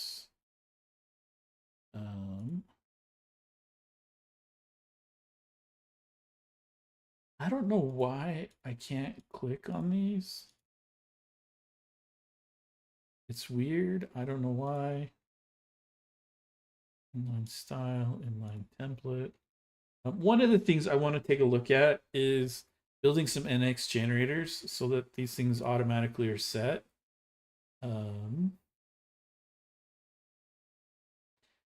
But we'll take a look at that maybe in the future. So yeah,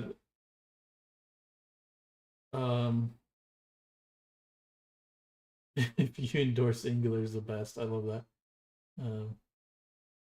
But the argument for dropping the suffix is because component means nothing except this goes to the DOM.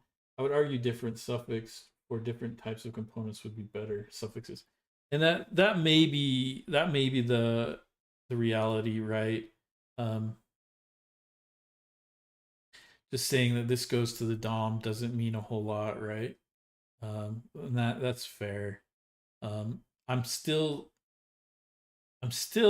in my, what do we want to call it? My I'm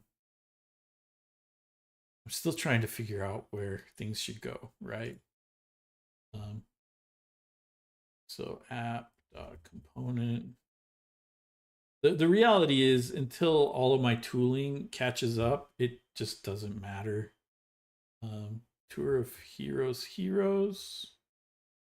And here we can, I don't want the router outlet. I want my TOH dash message.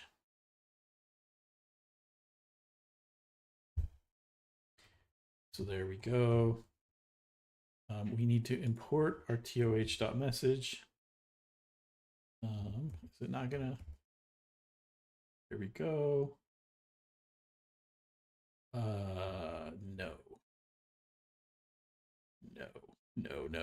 No. That's hideous.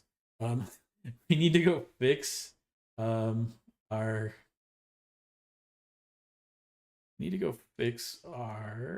index.ts here. So we also want to export star from dot /lib/components / message. Right.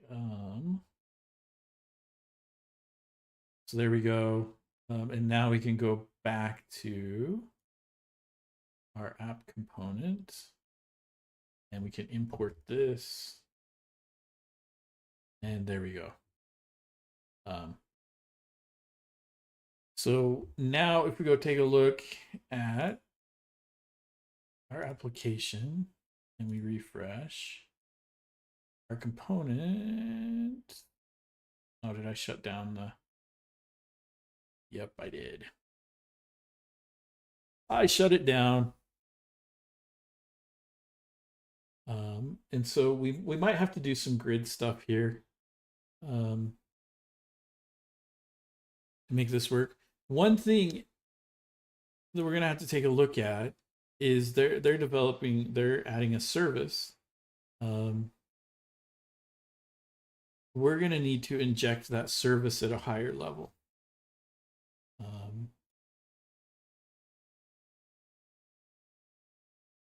So there we go.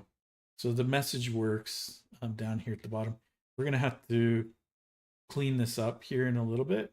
But let's get the functionality working, and then we'll worry about the rest. So we've now got our message here. What they do in theirs is,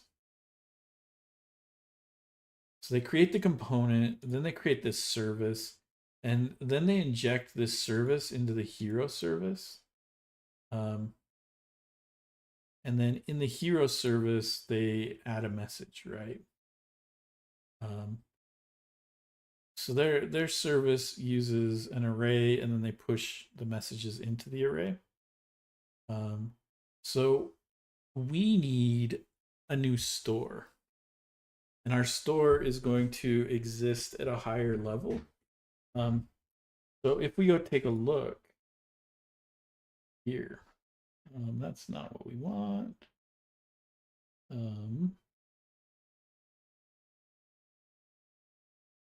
If we go take a look here, and we go to our Angular stuff, and we look at the injector tree, right? So we can see that we've got our heroes list component. We've got this message component. If we look here, we're injecting a signal store at the heroes component level, but that's not going to work for us because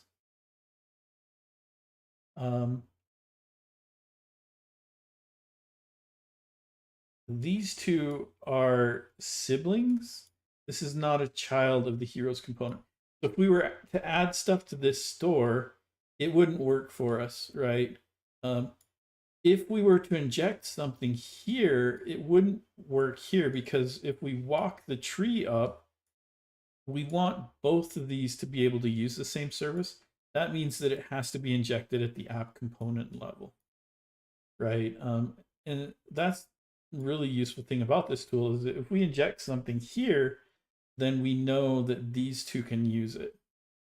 And so that's our goal. We'll inject it at the app component level, and then these two can use it. So we need to think about where it should live.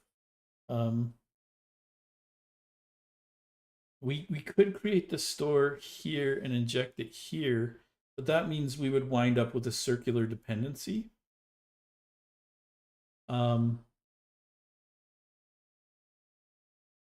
And probably the best way to visualize this is to use the NX graph.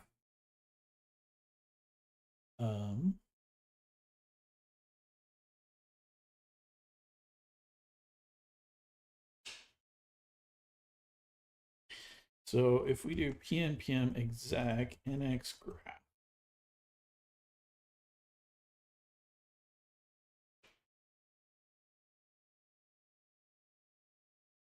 we copy this URL, we go here, we paste it in. So here's the graph generated by our, well, there's nothing here, right? Let's show all of our projects. So here's the graph, and let's go ahead and we'll exclude this one. So here's the graph, right? And inside of UI, this is where our two components that we're looking at, these exist inside of the UI. Our app component sits inside of the Tour of Heroes. So if we put a store in the Tour of Heroes that we want to use in UI, that means that UI will draw an arrow up to Tour of Heroes, which winds up with a circular, and we can actually show that, right?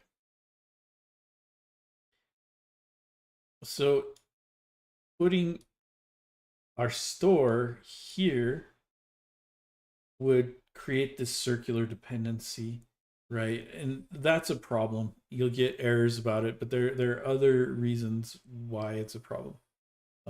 There are a couple of things we could do to solve this. one thing we could do is we could add our store here, right? Which would put a dependency here and a dependency here, right?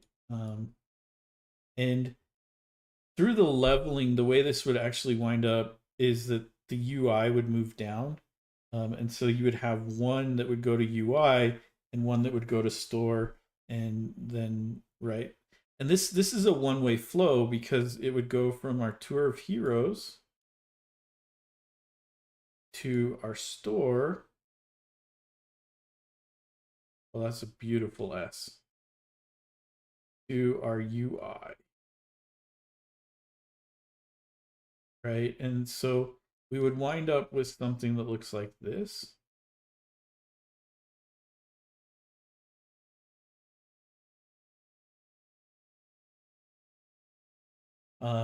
And this is a good way to do it. The other option is we could put our store inside of the UI.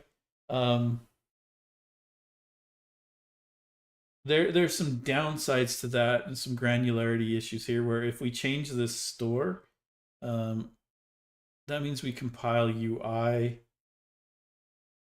I don't know. I'm trying to decide. I kind of like the idea of our store existing outside of both just so that we can look at this. This concept right here is known as dependency leveling. So you level dependencies. And the nice thing about dependency leveling is that your arrows always point down, right? So the highest thing is what depends on the things below it.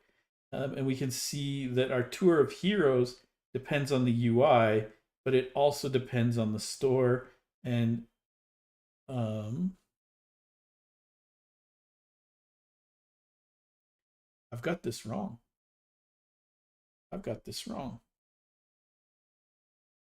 It's a good thing I talked through this. Really, we can draw this out the way it would look because the UI depends on the store, but the tour of heroes also depends on the store. Right? So I had it drawn wrong. I had the store depending on the UI. That's not right. The tour of heroes depends on the UI. The UI depends on the store, but the tour of heroes also depends on the store. And this is the concept of leveling, right?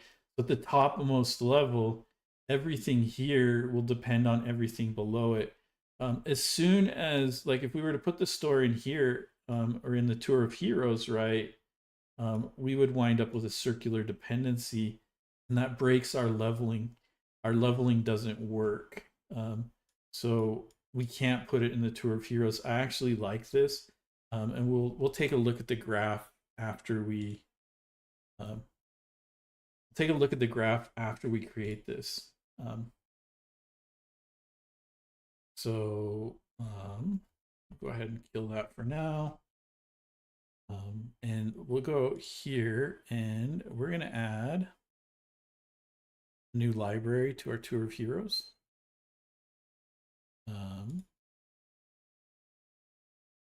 So here in our project, I mean, in our libs, we should be able to add a new library. And the library will be our, we'll call this,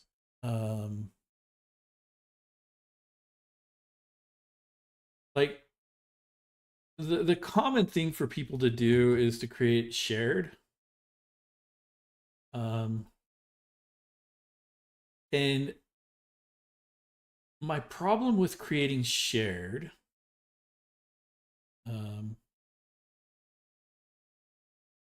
is that once you put shared basically becomes a kitchen sink, right? And so right now it's got the store in it, but eventually it might wind up with some shared UI components. It might wind up with some other stuff like that. And so really, I might just put this as stores, right? And the reason we'll call it stores, is if we call it stores, then people we could probably even just go with state or state stores. Maybe that's the best way to go about it. So now we've got something that will hold generalized stores, maybe folder shared, not a lib. I I want a lib because I want both to be able to reference it through the tsconfig file.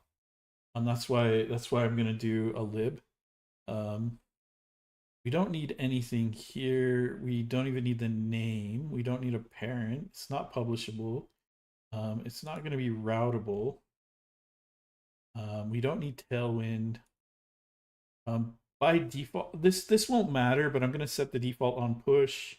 We're going to leave that alone. We could set this default display block and default flat.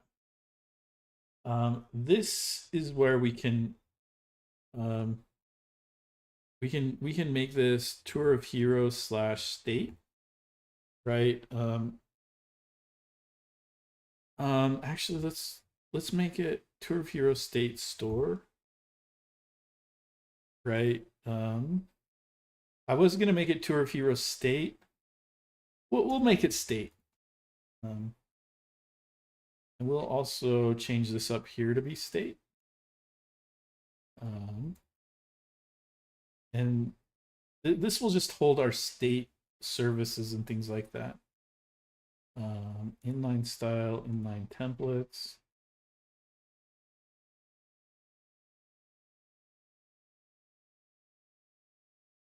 Oh, I don't want flat. Why did I call it flat? Linter, that's fine. Prefix, don't care. Selector, blah, blah, blah. We don't care about a lot of this. Strict for sure. CSS, tags. We can use that for linting. And we'll take a look at tags. That's another powerful thing we can take a look at here in the future. It's not going to be inside the shared folder. We could do that, Ole, and you know, if we, I don't have the graph up anymore, but if we put it inside of the shared folder, then the dependency would be one way. I want to. The only reason I'm doing it this way, is because I want to show a much deeper dependency graph. And so because of that, we're going to create another library that both can import.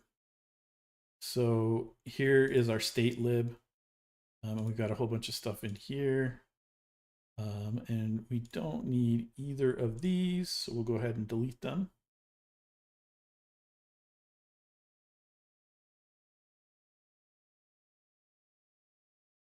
Delete them.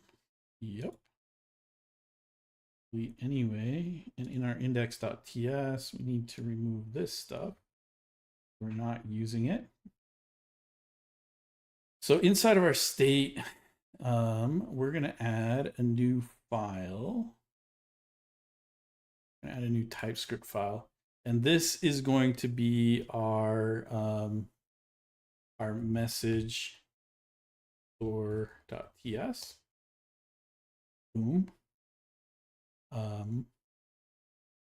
And we're gonna make our messages just a little bit more, provide a little bit more information. So for right now, what we want to do, we're going to go take a look at Michael's. That's mutative. There's Michael's note. Let's check updates. That's Tailwind.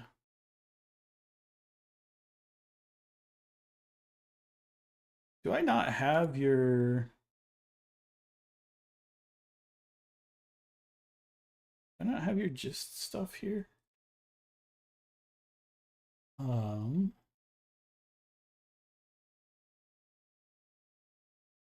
That's okay.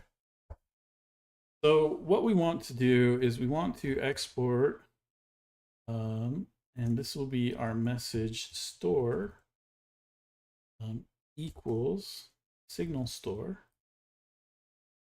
Boom. And we need a const here. Message store equals signal store. Boom. And so now we can update our here, and we can just say, hey, export star from /lib state message store. That's going to give us the ability to use our message store, but we need some state in our store. And if we follow the example that we're using here, we add a models folder. So inside of our lib,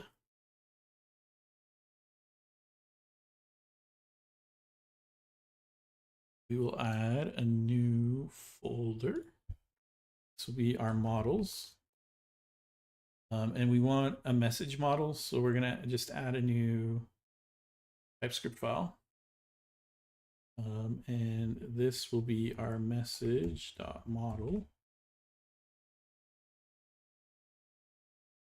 And one thing that I'm thinking about doing is moving us over to using Zod.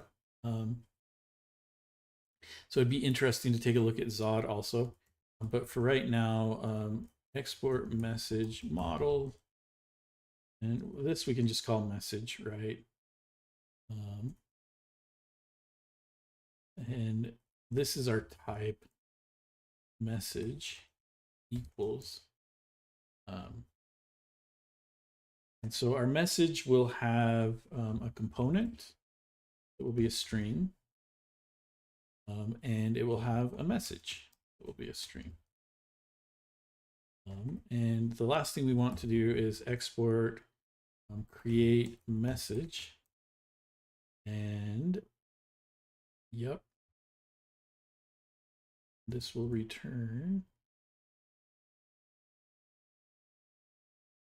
export function create message. And this will return a message.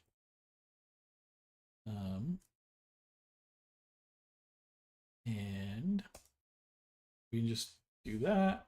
Great.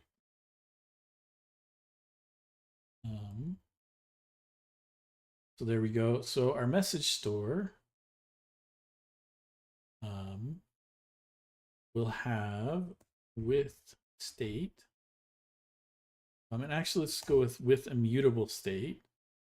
And here we can say that we want messages, which will be a message string.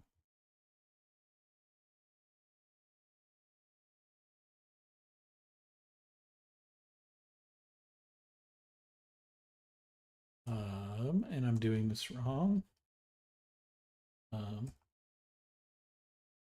Let's follow my pattern, right? So we can say const create create default state equals this, and it is going to return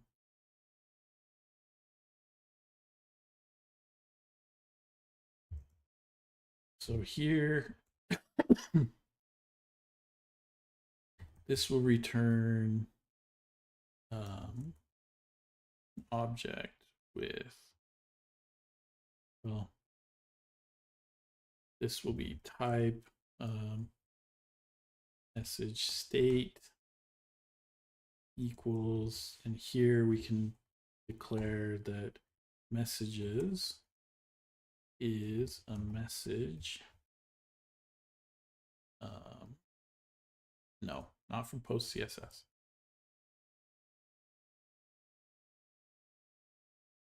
So our message comes from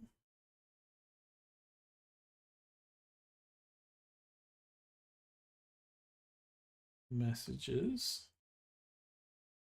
Boom. So here, now we can say that this returns a message state. And now we can say, hey, we've got messages and it's just an array. And here, now we can just say create default state, passing the factory to our with immutable.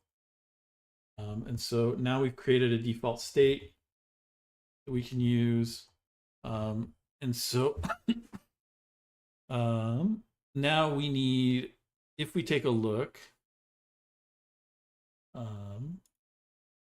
there are a couple of things that they added. So messages was just a string array. Our message is a little bit more advanced, and we need to add a message.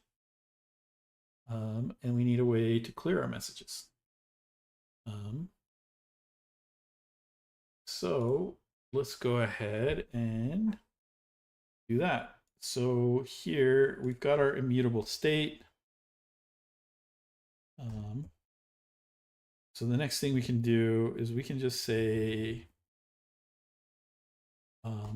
with function or with methods state. And so now we can add some methods, right? And the first method we want will be the method to add message. So this is going to take a message that is of type message.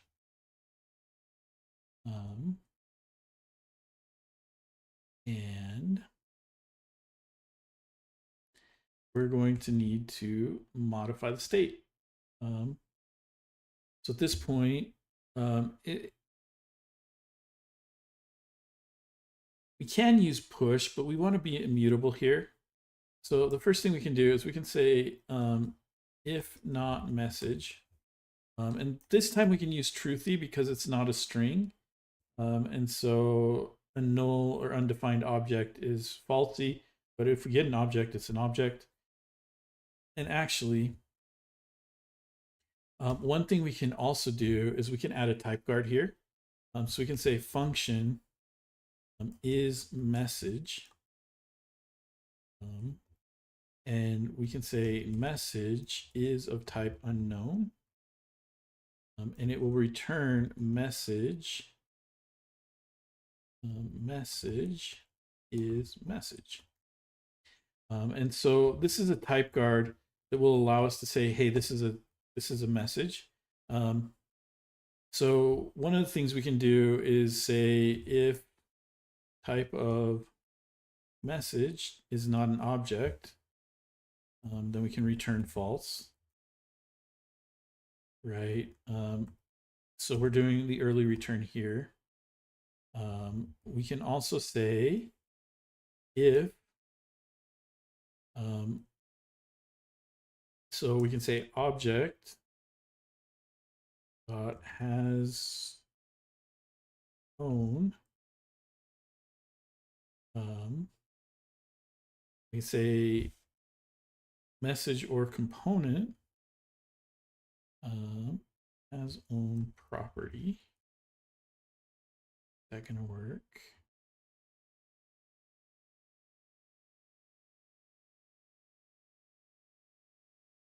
Has own property.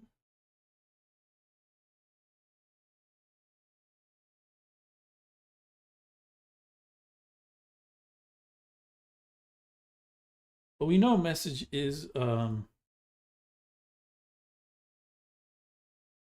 Here we know message is an object. So we can say if message has own property, and here we can say message.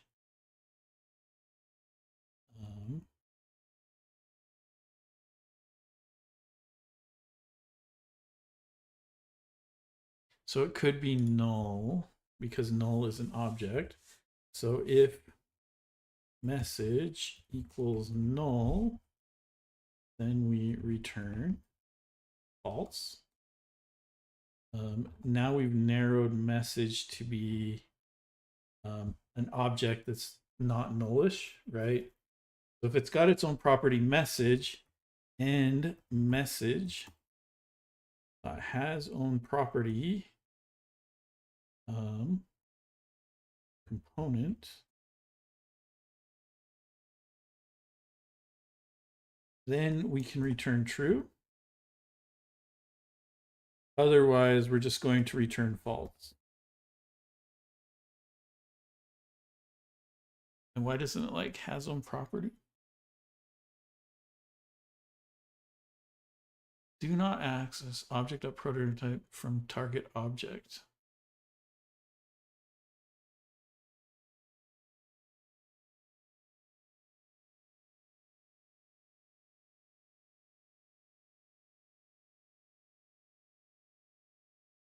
So it wants us to use object.hasOwn. Can I do that conversion?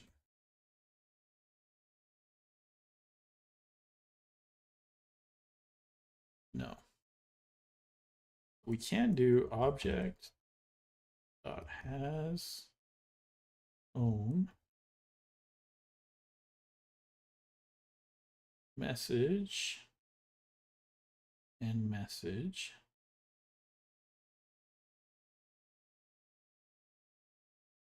And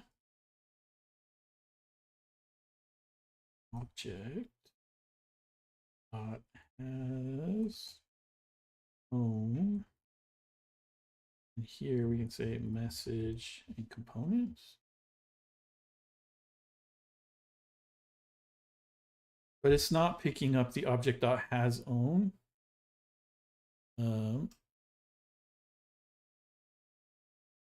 Try changing the lib compiler option to ES 2022 or later. So let's go take a look and see. So if we look at our TS config here, our target is ES 2022.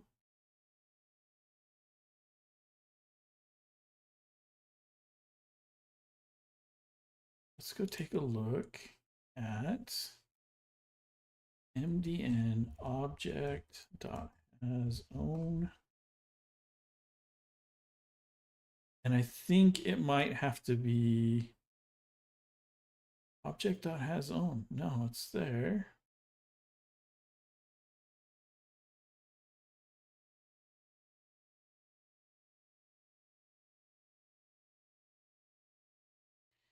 When was it introduced? Oh, we need to go to ES next because it was ECMAScript 2026. No, that can't be right. Because it's been available in Chrome since 93.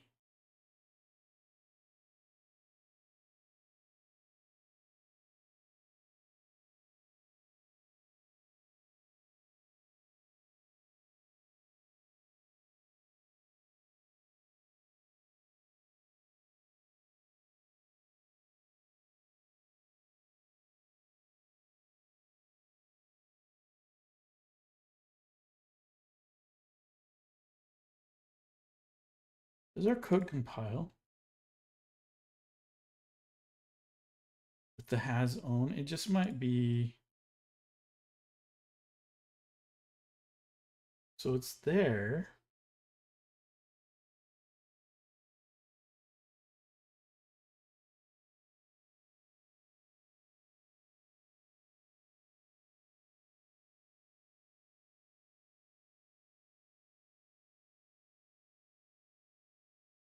I mean, one of the things we can do is we can just make this to be yes next.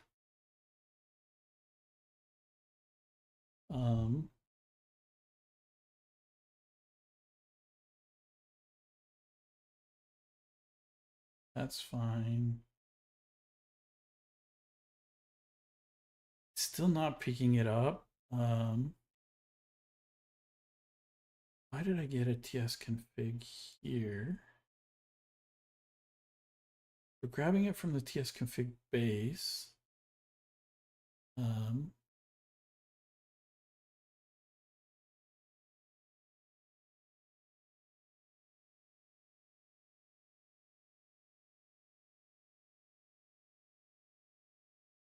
Interesting. ES 2022. So we had it set on ES 15. Oh, we do need ES 2015 here. That's Jest, I believe, that requires that. But in our TS config base, we were pulling in the wrong lib. And in fact, now if we go back here, we set this to be ES 2022. Then our messages should be fine. Yeah. That solves it. So message in messages has a problem. And we can take a look at that here. So unlike the in operator, this method does not check for the specified property in the object's prototype chain.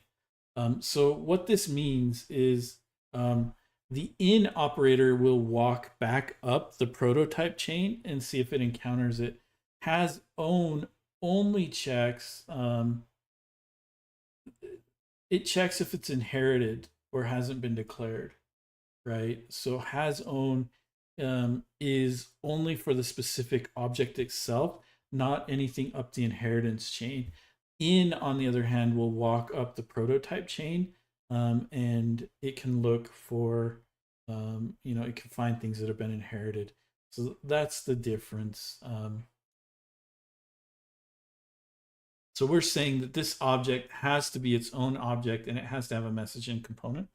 You know what?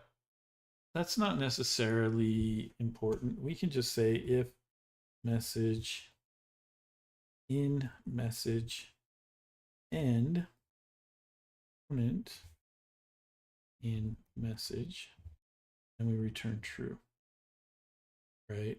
And this message is actually in the wrong place.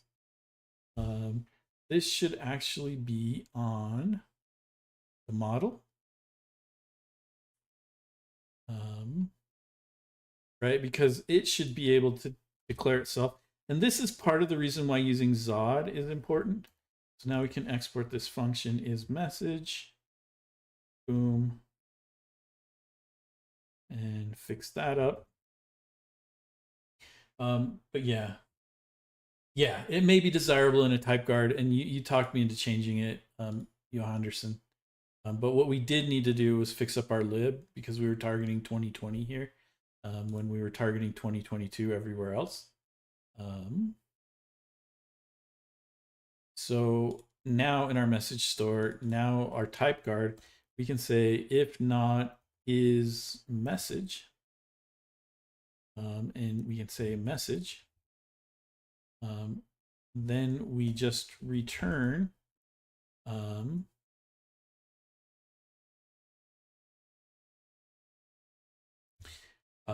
actually, yeah, we can just return here. I was thinking about, and I probably need to end, but in the heroes store, we created an updater. Let's finish the partial updater that does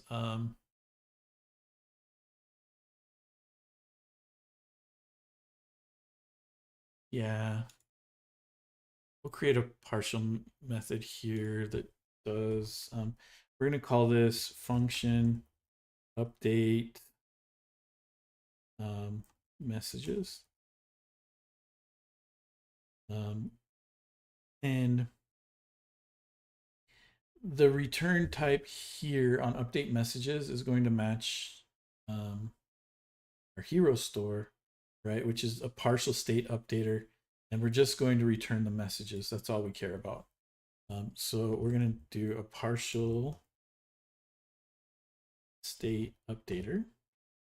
And this is just going to return messages message, right? Because all it's doing is updating the messages. Boom. And so now we can move this, and here we can say, so update messages needs to take in a couple of things. It needs to take in the messages, which will be a message array. And it also needs to take in the message, which will be a message. And then here we can just say this dot store dot update, or this dot, no store, state dot patch, no, patch state. And that's not what we want. So we've got our state here, and we're just going to, instead of doing this, we're going to do update messages, and we're going to pass it our state dot messages, our message.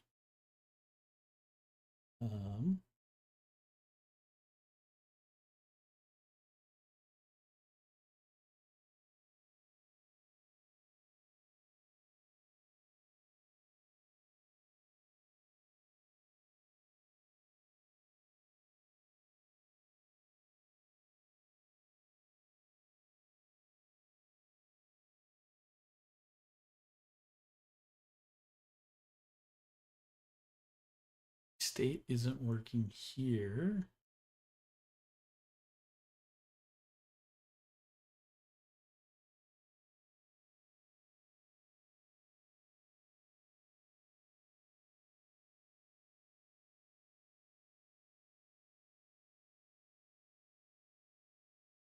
There we go. So it works just like with state. So we patched that. So we've updated our messages here. This returns that. And now we can say, we can paste that in. And so now we can just return our messages. So if we don't get a message, we're just going to return the message. Otherwise, we're going to return. And here we're going to do a create. And here we're going to take messages. And then our draft. And now we can just return draft push message.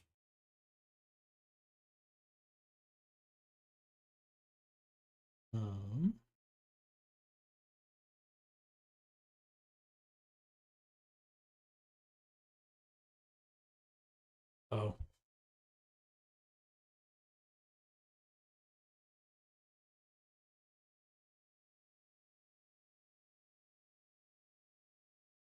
So here we push the draft.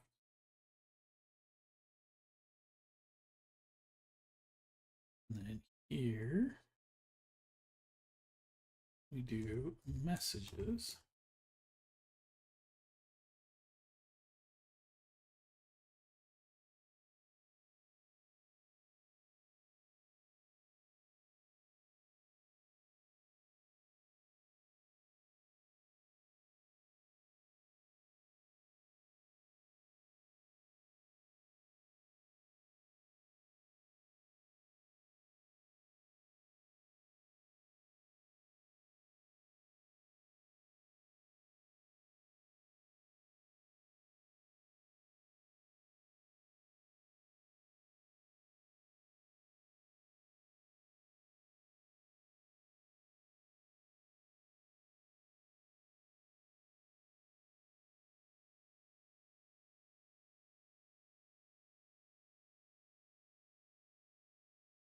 Oh, I'm not returning the state.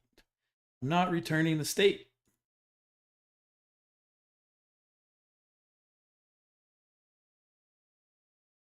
I'm not returning the function.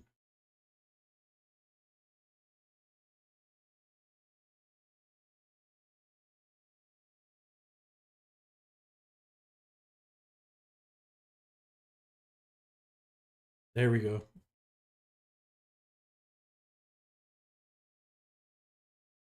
And we don't need this. Actually, we can actually do state and then draft on the state.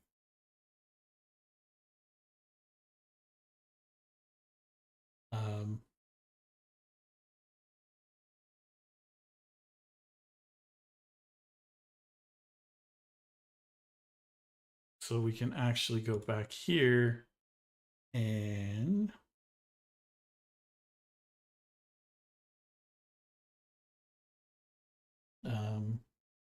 we can return create. And here we can do state and then draft. And then we can just say draft dot messages dot push. And you know what? Instead of doing messages, we can just do draft dot messages dot end cat, and then we can just do message, right? So we're going to concatenate a message onto the end of messages.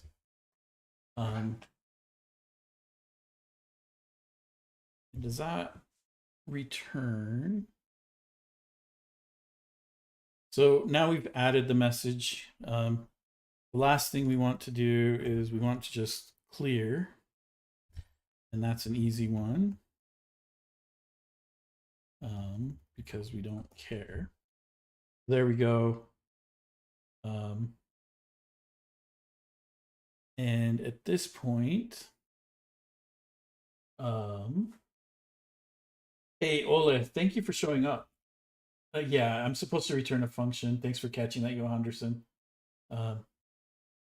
So yeah, the partial state updater needs to return a state that updates part of the state. So we've done that. So we've got our messages here. We've got our clear.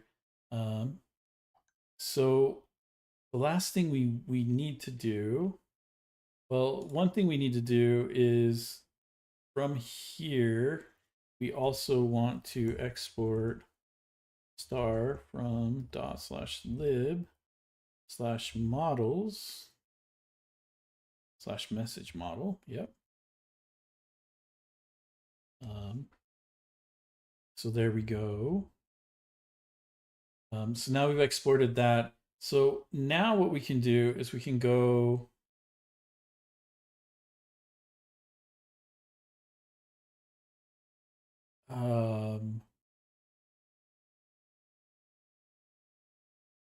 this is kind of funny.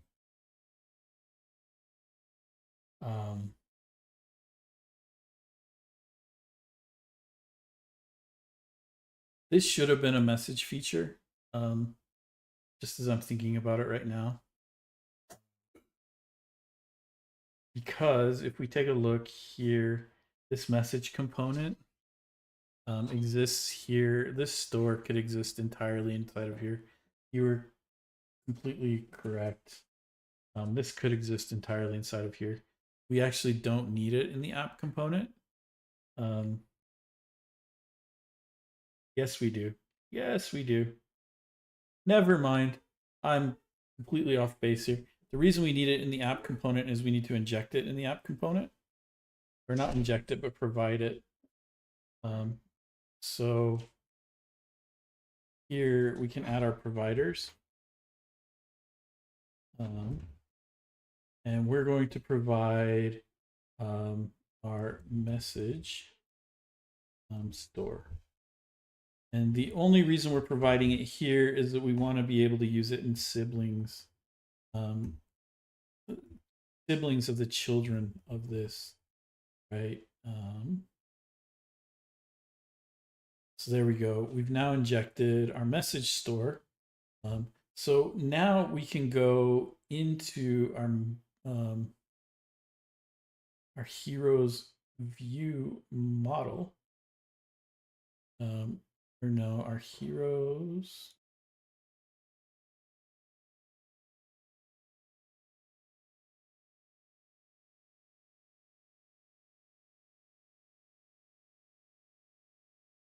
Let's go take a look at where they're injecting it, and then we'll add it in the same place, right? So they injected it into the hero service. We don't need to do that because we had to inject it higher. The reason they're doing this is that they're providing it in root, which is the root injector. We're going lower than the root injector, but higher than our siblings. So send a message from, so in the get heroes method, we want to say, and see that they're adding the hero service fetch to heroes. We're gonna add the component ourselves. So inside of get heroes is where they're adding that message. So we can go back to our code, and inside of our heroes store,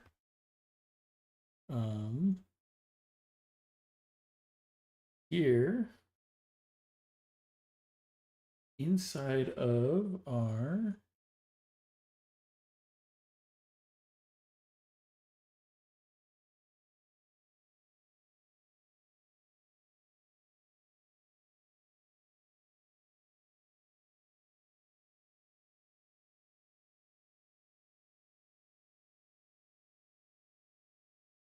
so we cheated, right?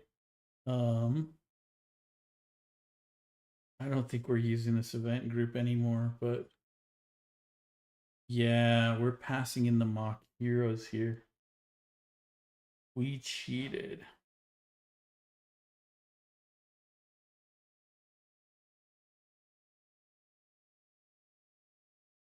So we're going to cheat here.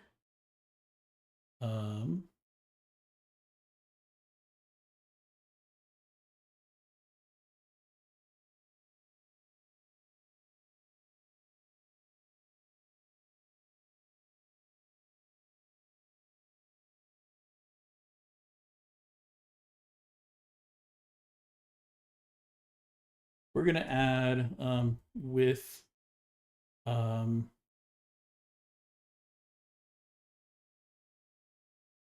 what is it called? It's with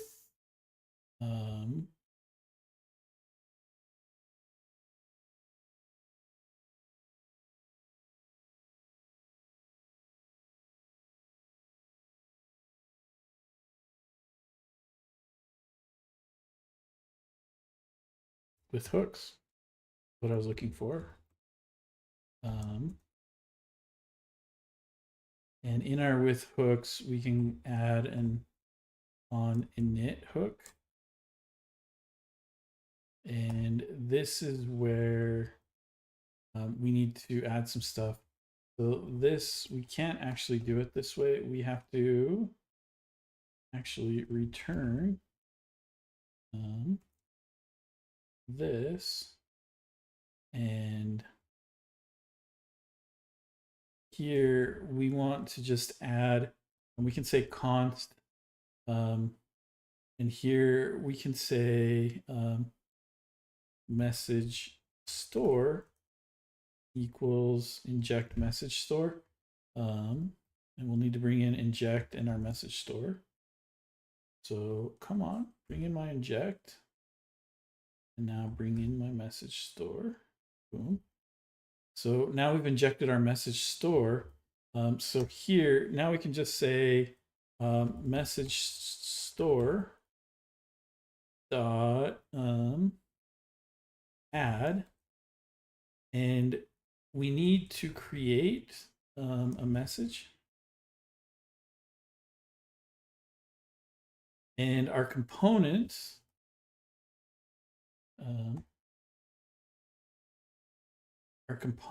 will be our hero store.name. We can say hero store.name. And then our message is store initialized.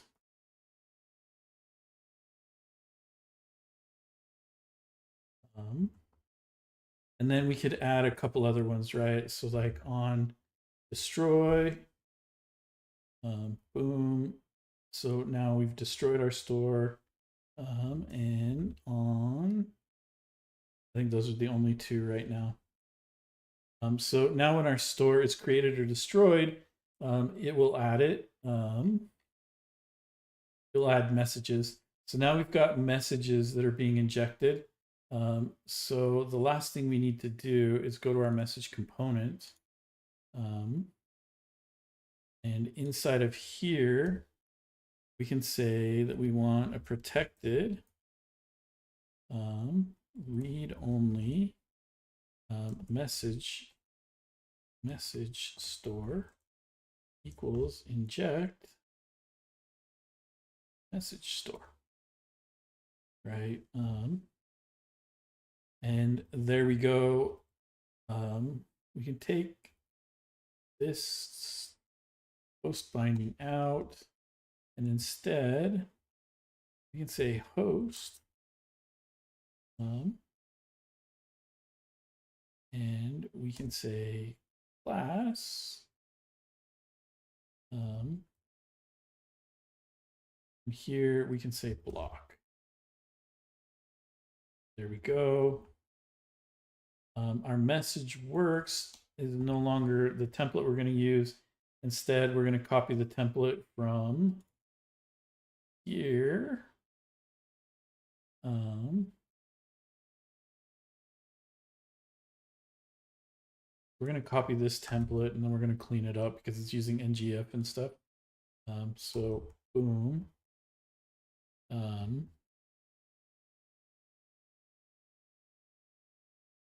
So we're going to say at let messages equal message store.messages.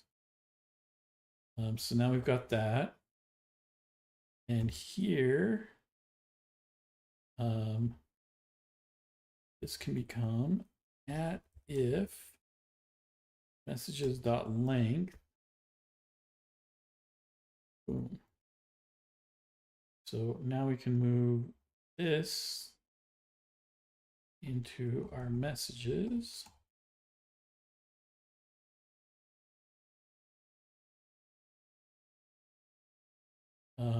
Or we could say at else. And yeah, no messages, that's fine. So here, this is no longer message service, this is message store. So we can clear the messages. Type equals button. We'll clean that up later. And here we can say,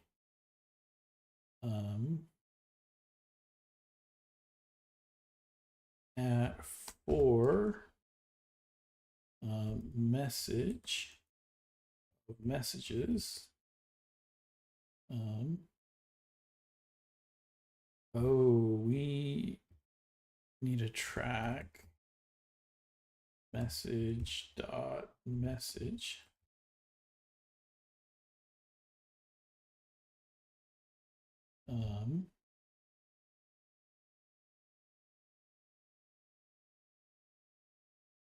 It's using a div for this, but we'll take the div off right now. Actually, we'll put the div around.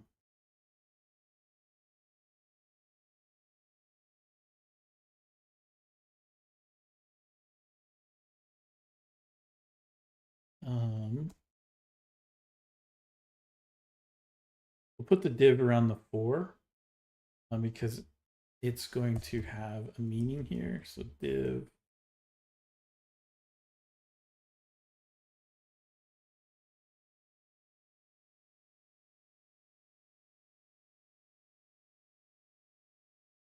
There we go.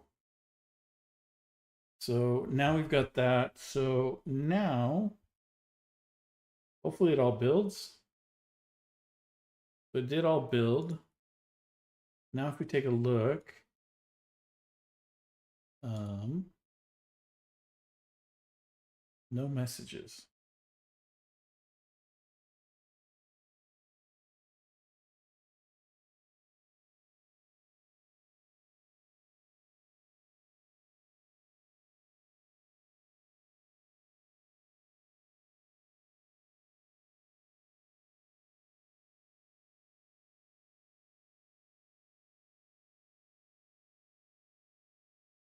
Time to do some investigation. I actually need to end here, but I don't want to lose this train of thought. So what we can do is we can go into the message store. And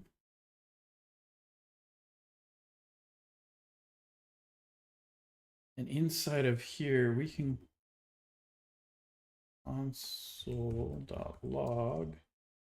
message added message. And console, not console.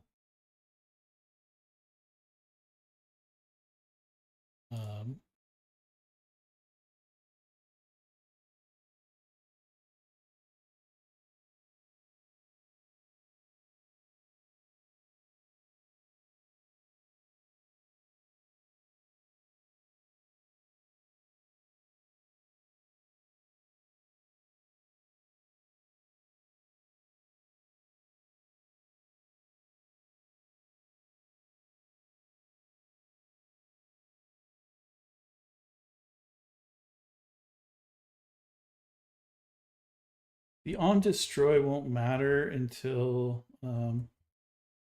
we actually get the routing in. But it will be a useful piece to see.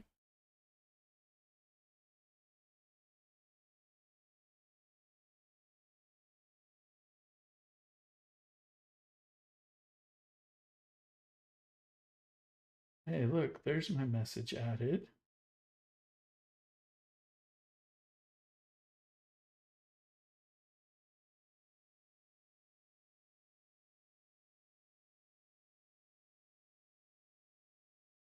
My message is being added. Let's look at the message component. And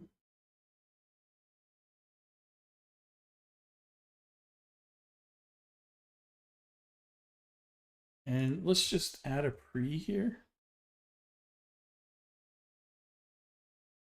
We'll add the JSON stuff here.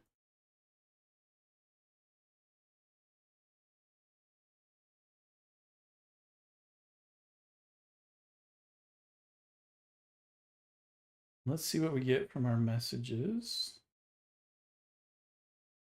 So it is an empty array.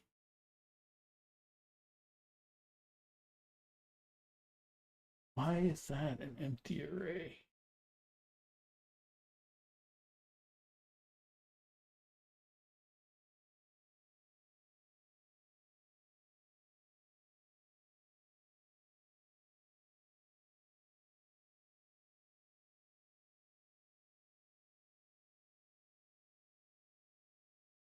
Because append returns so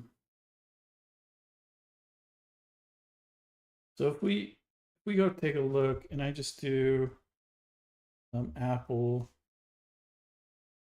dot append nana,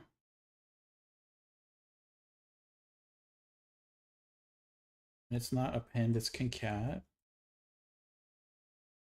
It returns this array, right? But if I do let test equals apple, and then I do test.concat banana, then it returns that array. But if I look at test, it's still Apple because it doesn't mutate. And I'm trying to do a mutation. So me being cute didn't actually do what I wanted.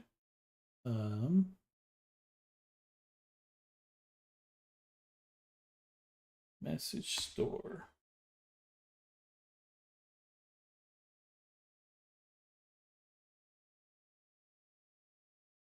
So here,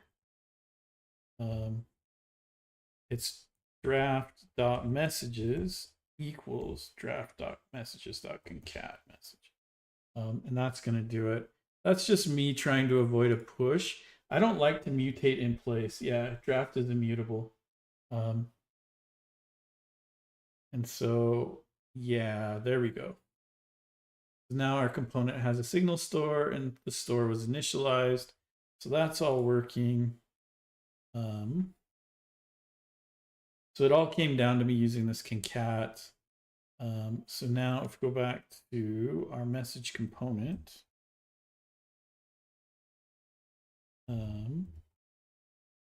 we can take out our pre here. And what we need to do is we need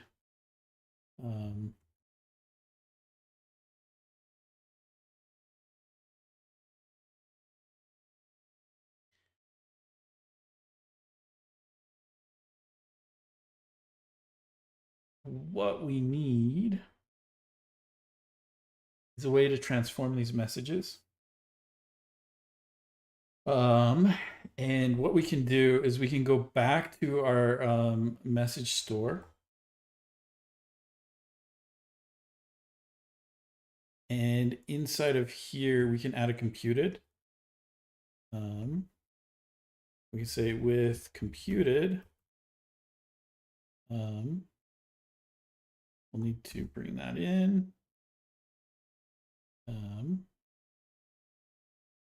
We'll put that below the state, and here we can say state.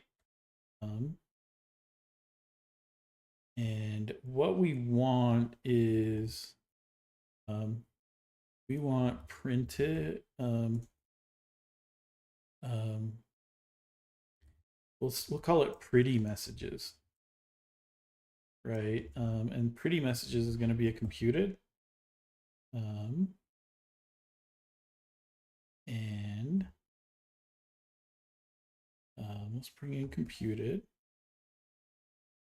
And our pretty messages are just going to return state.messages.map, and we're just going to map this over. Yep, that works.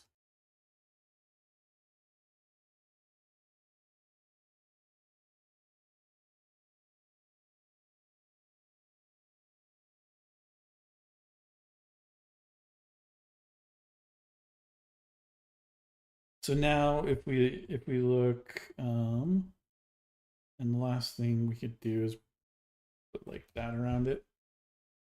And then now we can go back to our message component. And here we can say, hey, we want pretty messages. They're just messages. And so now,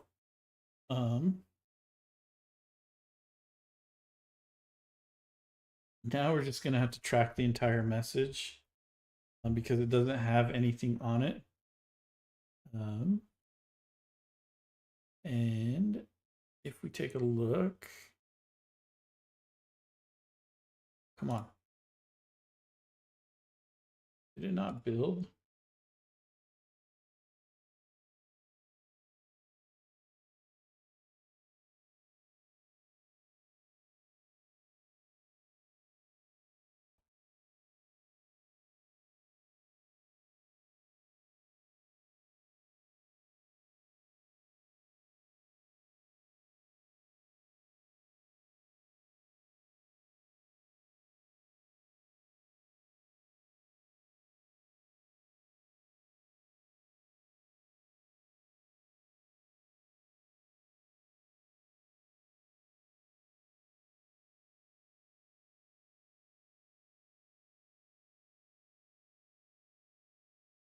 There we go. So now we're getting messages. This is saying Signal Store. That's on me. It really should say Hero Store. Oh, it is. Interesting. So the Hero Store name is a Signal Store. Um,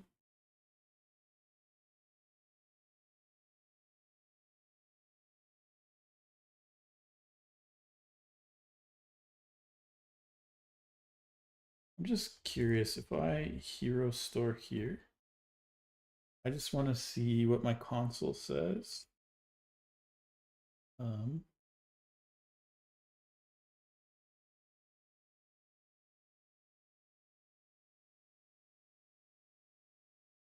so the name is Signal Store.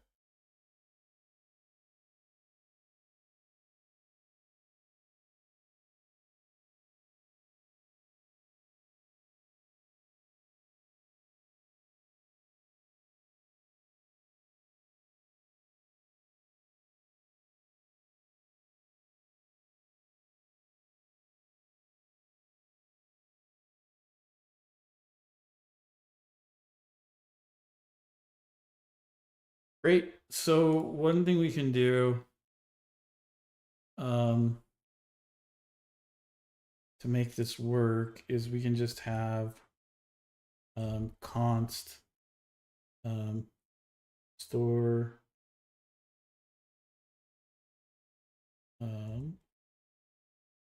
store name equals heroes store as const. That's going to create a readable, a read-only store name.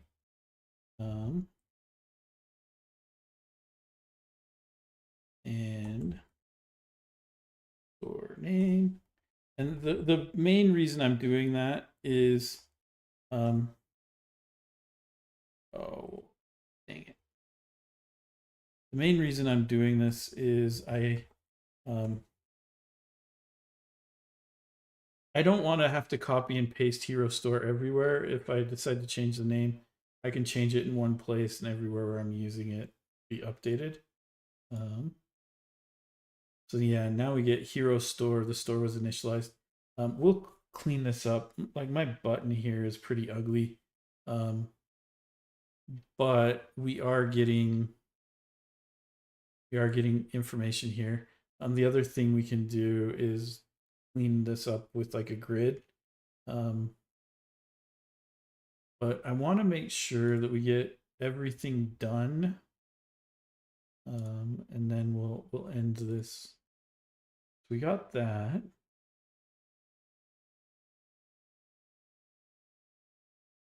So we add the service to the heroes component. Boom. One thing that we could do just to get more messages is in the heroes view model. No, it's in the heroes detail component or heroes list component, right? So here we're calling select hero. We can do a read only, and we could call this our message store equals inject message store. You bring that in.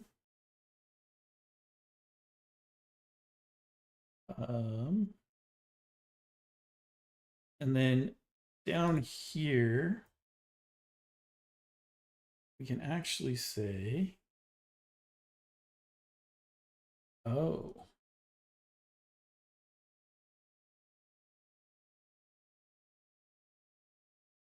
looks like we can do it in the hero store instead.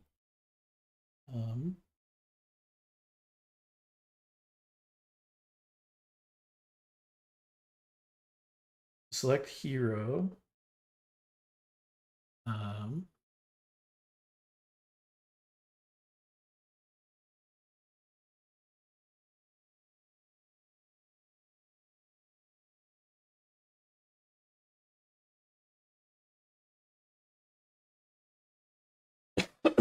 so we need to move this computed above our stuff up here. Because what we can do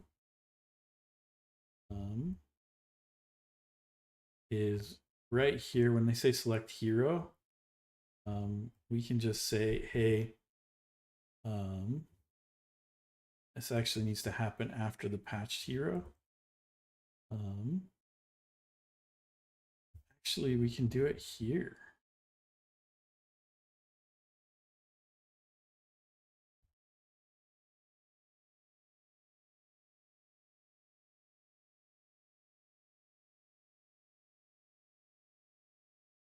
So here we can return hero, but we can also say oh,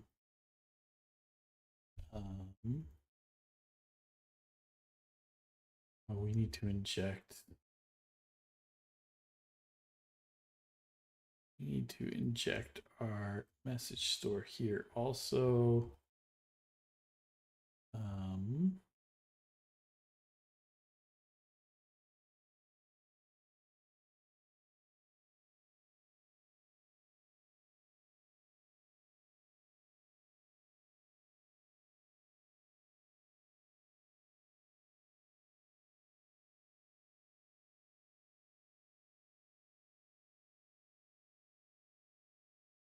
So here we can now say that, hey, whenever a hero changes, you can say message store dot add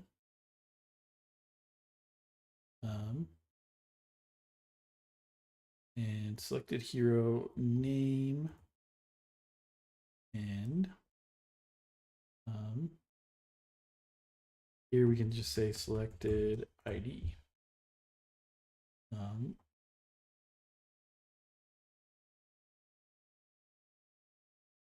So the cool thing about this is the computed will only be calculated when the value changes. So we don't actually have to put it in the update. So now if we go take a look, whoops, what did I do? What did I do? Writing to signals is not allowed in a computed.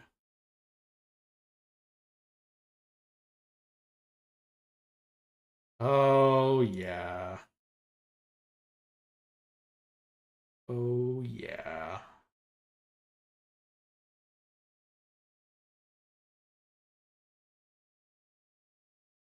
So this computed, we have to tell it that we want to allow, what is it? Allow, I think it's allow signal rights, right?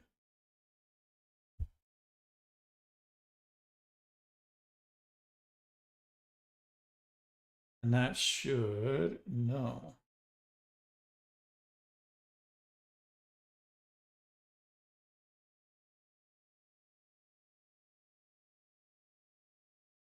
What are the values that are allowed here?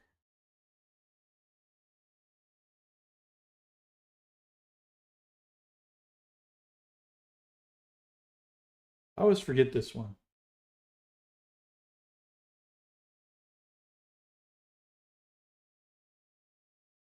Immutable sorting, naming, add a 2 to the start and we are good. No writes and computed. Yeah. Oh. That means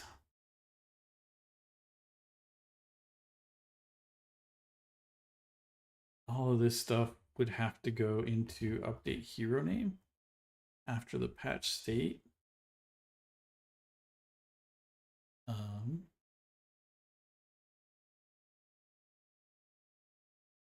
And we need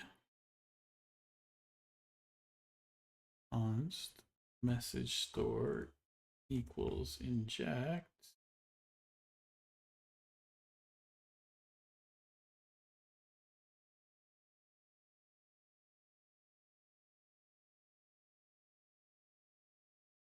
And we're almost done here. That may not work because it's not run in an injection context. So we probably need to do that, return that, add that. We could probably do this with a prop.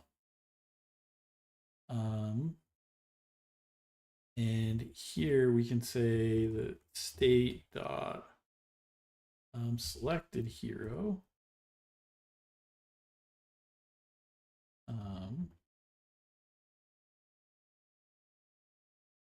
dot name,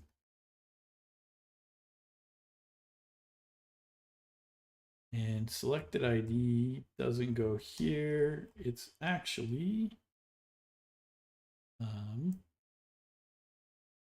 hero ID now. Boom. So that cleans that up.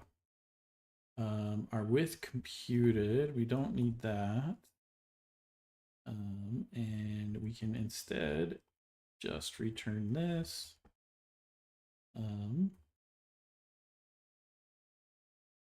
Boom. So that should work. Unfortunately not the way it would.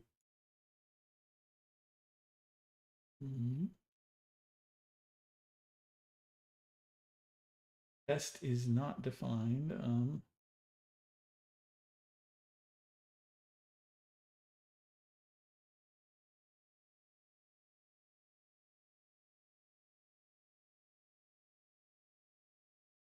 So we've got a problem here. Wait, why isn't that working?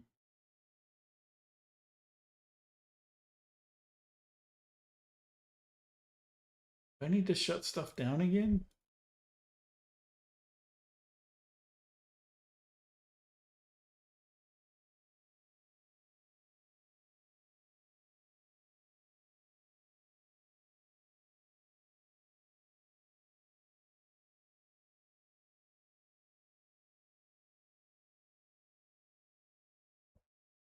This is where events. This is where events will come into play. That's probably what I should be doing. And yeah, I probably need to end also, Michael. It was good to have you here. Thank you for being here. This has been a 4-hour stream, is it really? 1:30. Holy crap. So what we need to do next time is, yeah, we need to get our events set up. But thank you guys. This has been a long marathon stream. I need to get up and walk around. Thank you everybody for being here. It was a lot of fun having you here. Have a good rest of your weekend. We'll see you guys next time.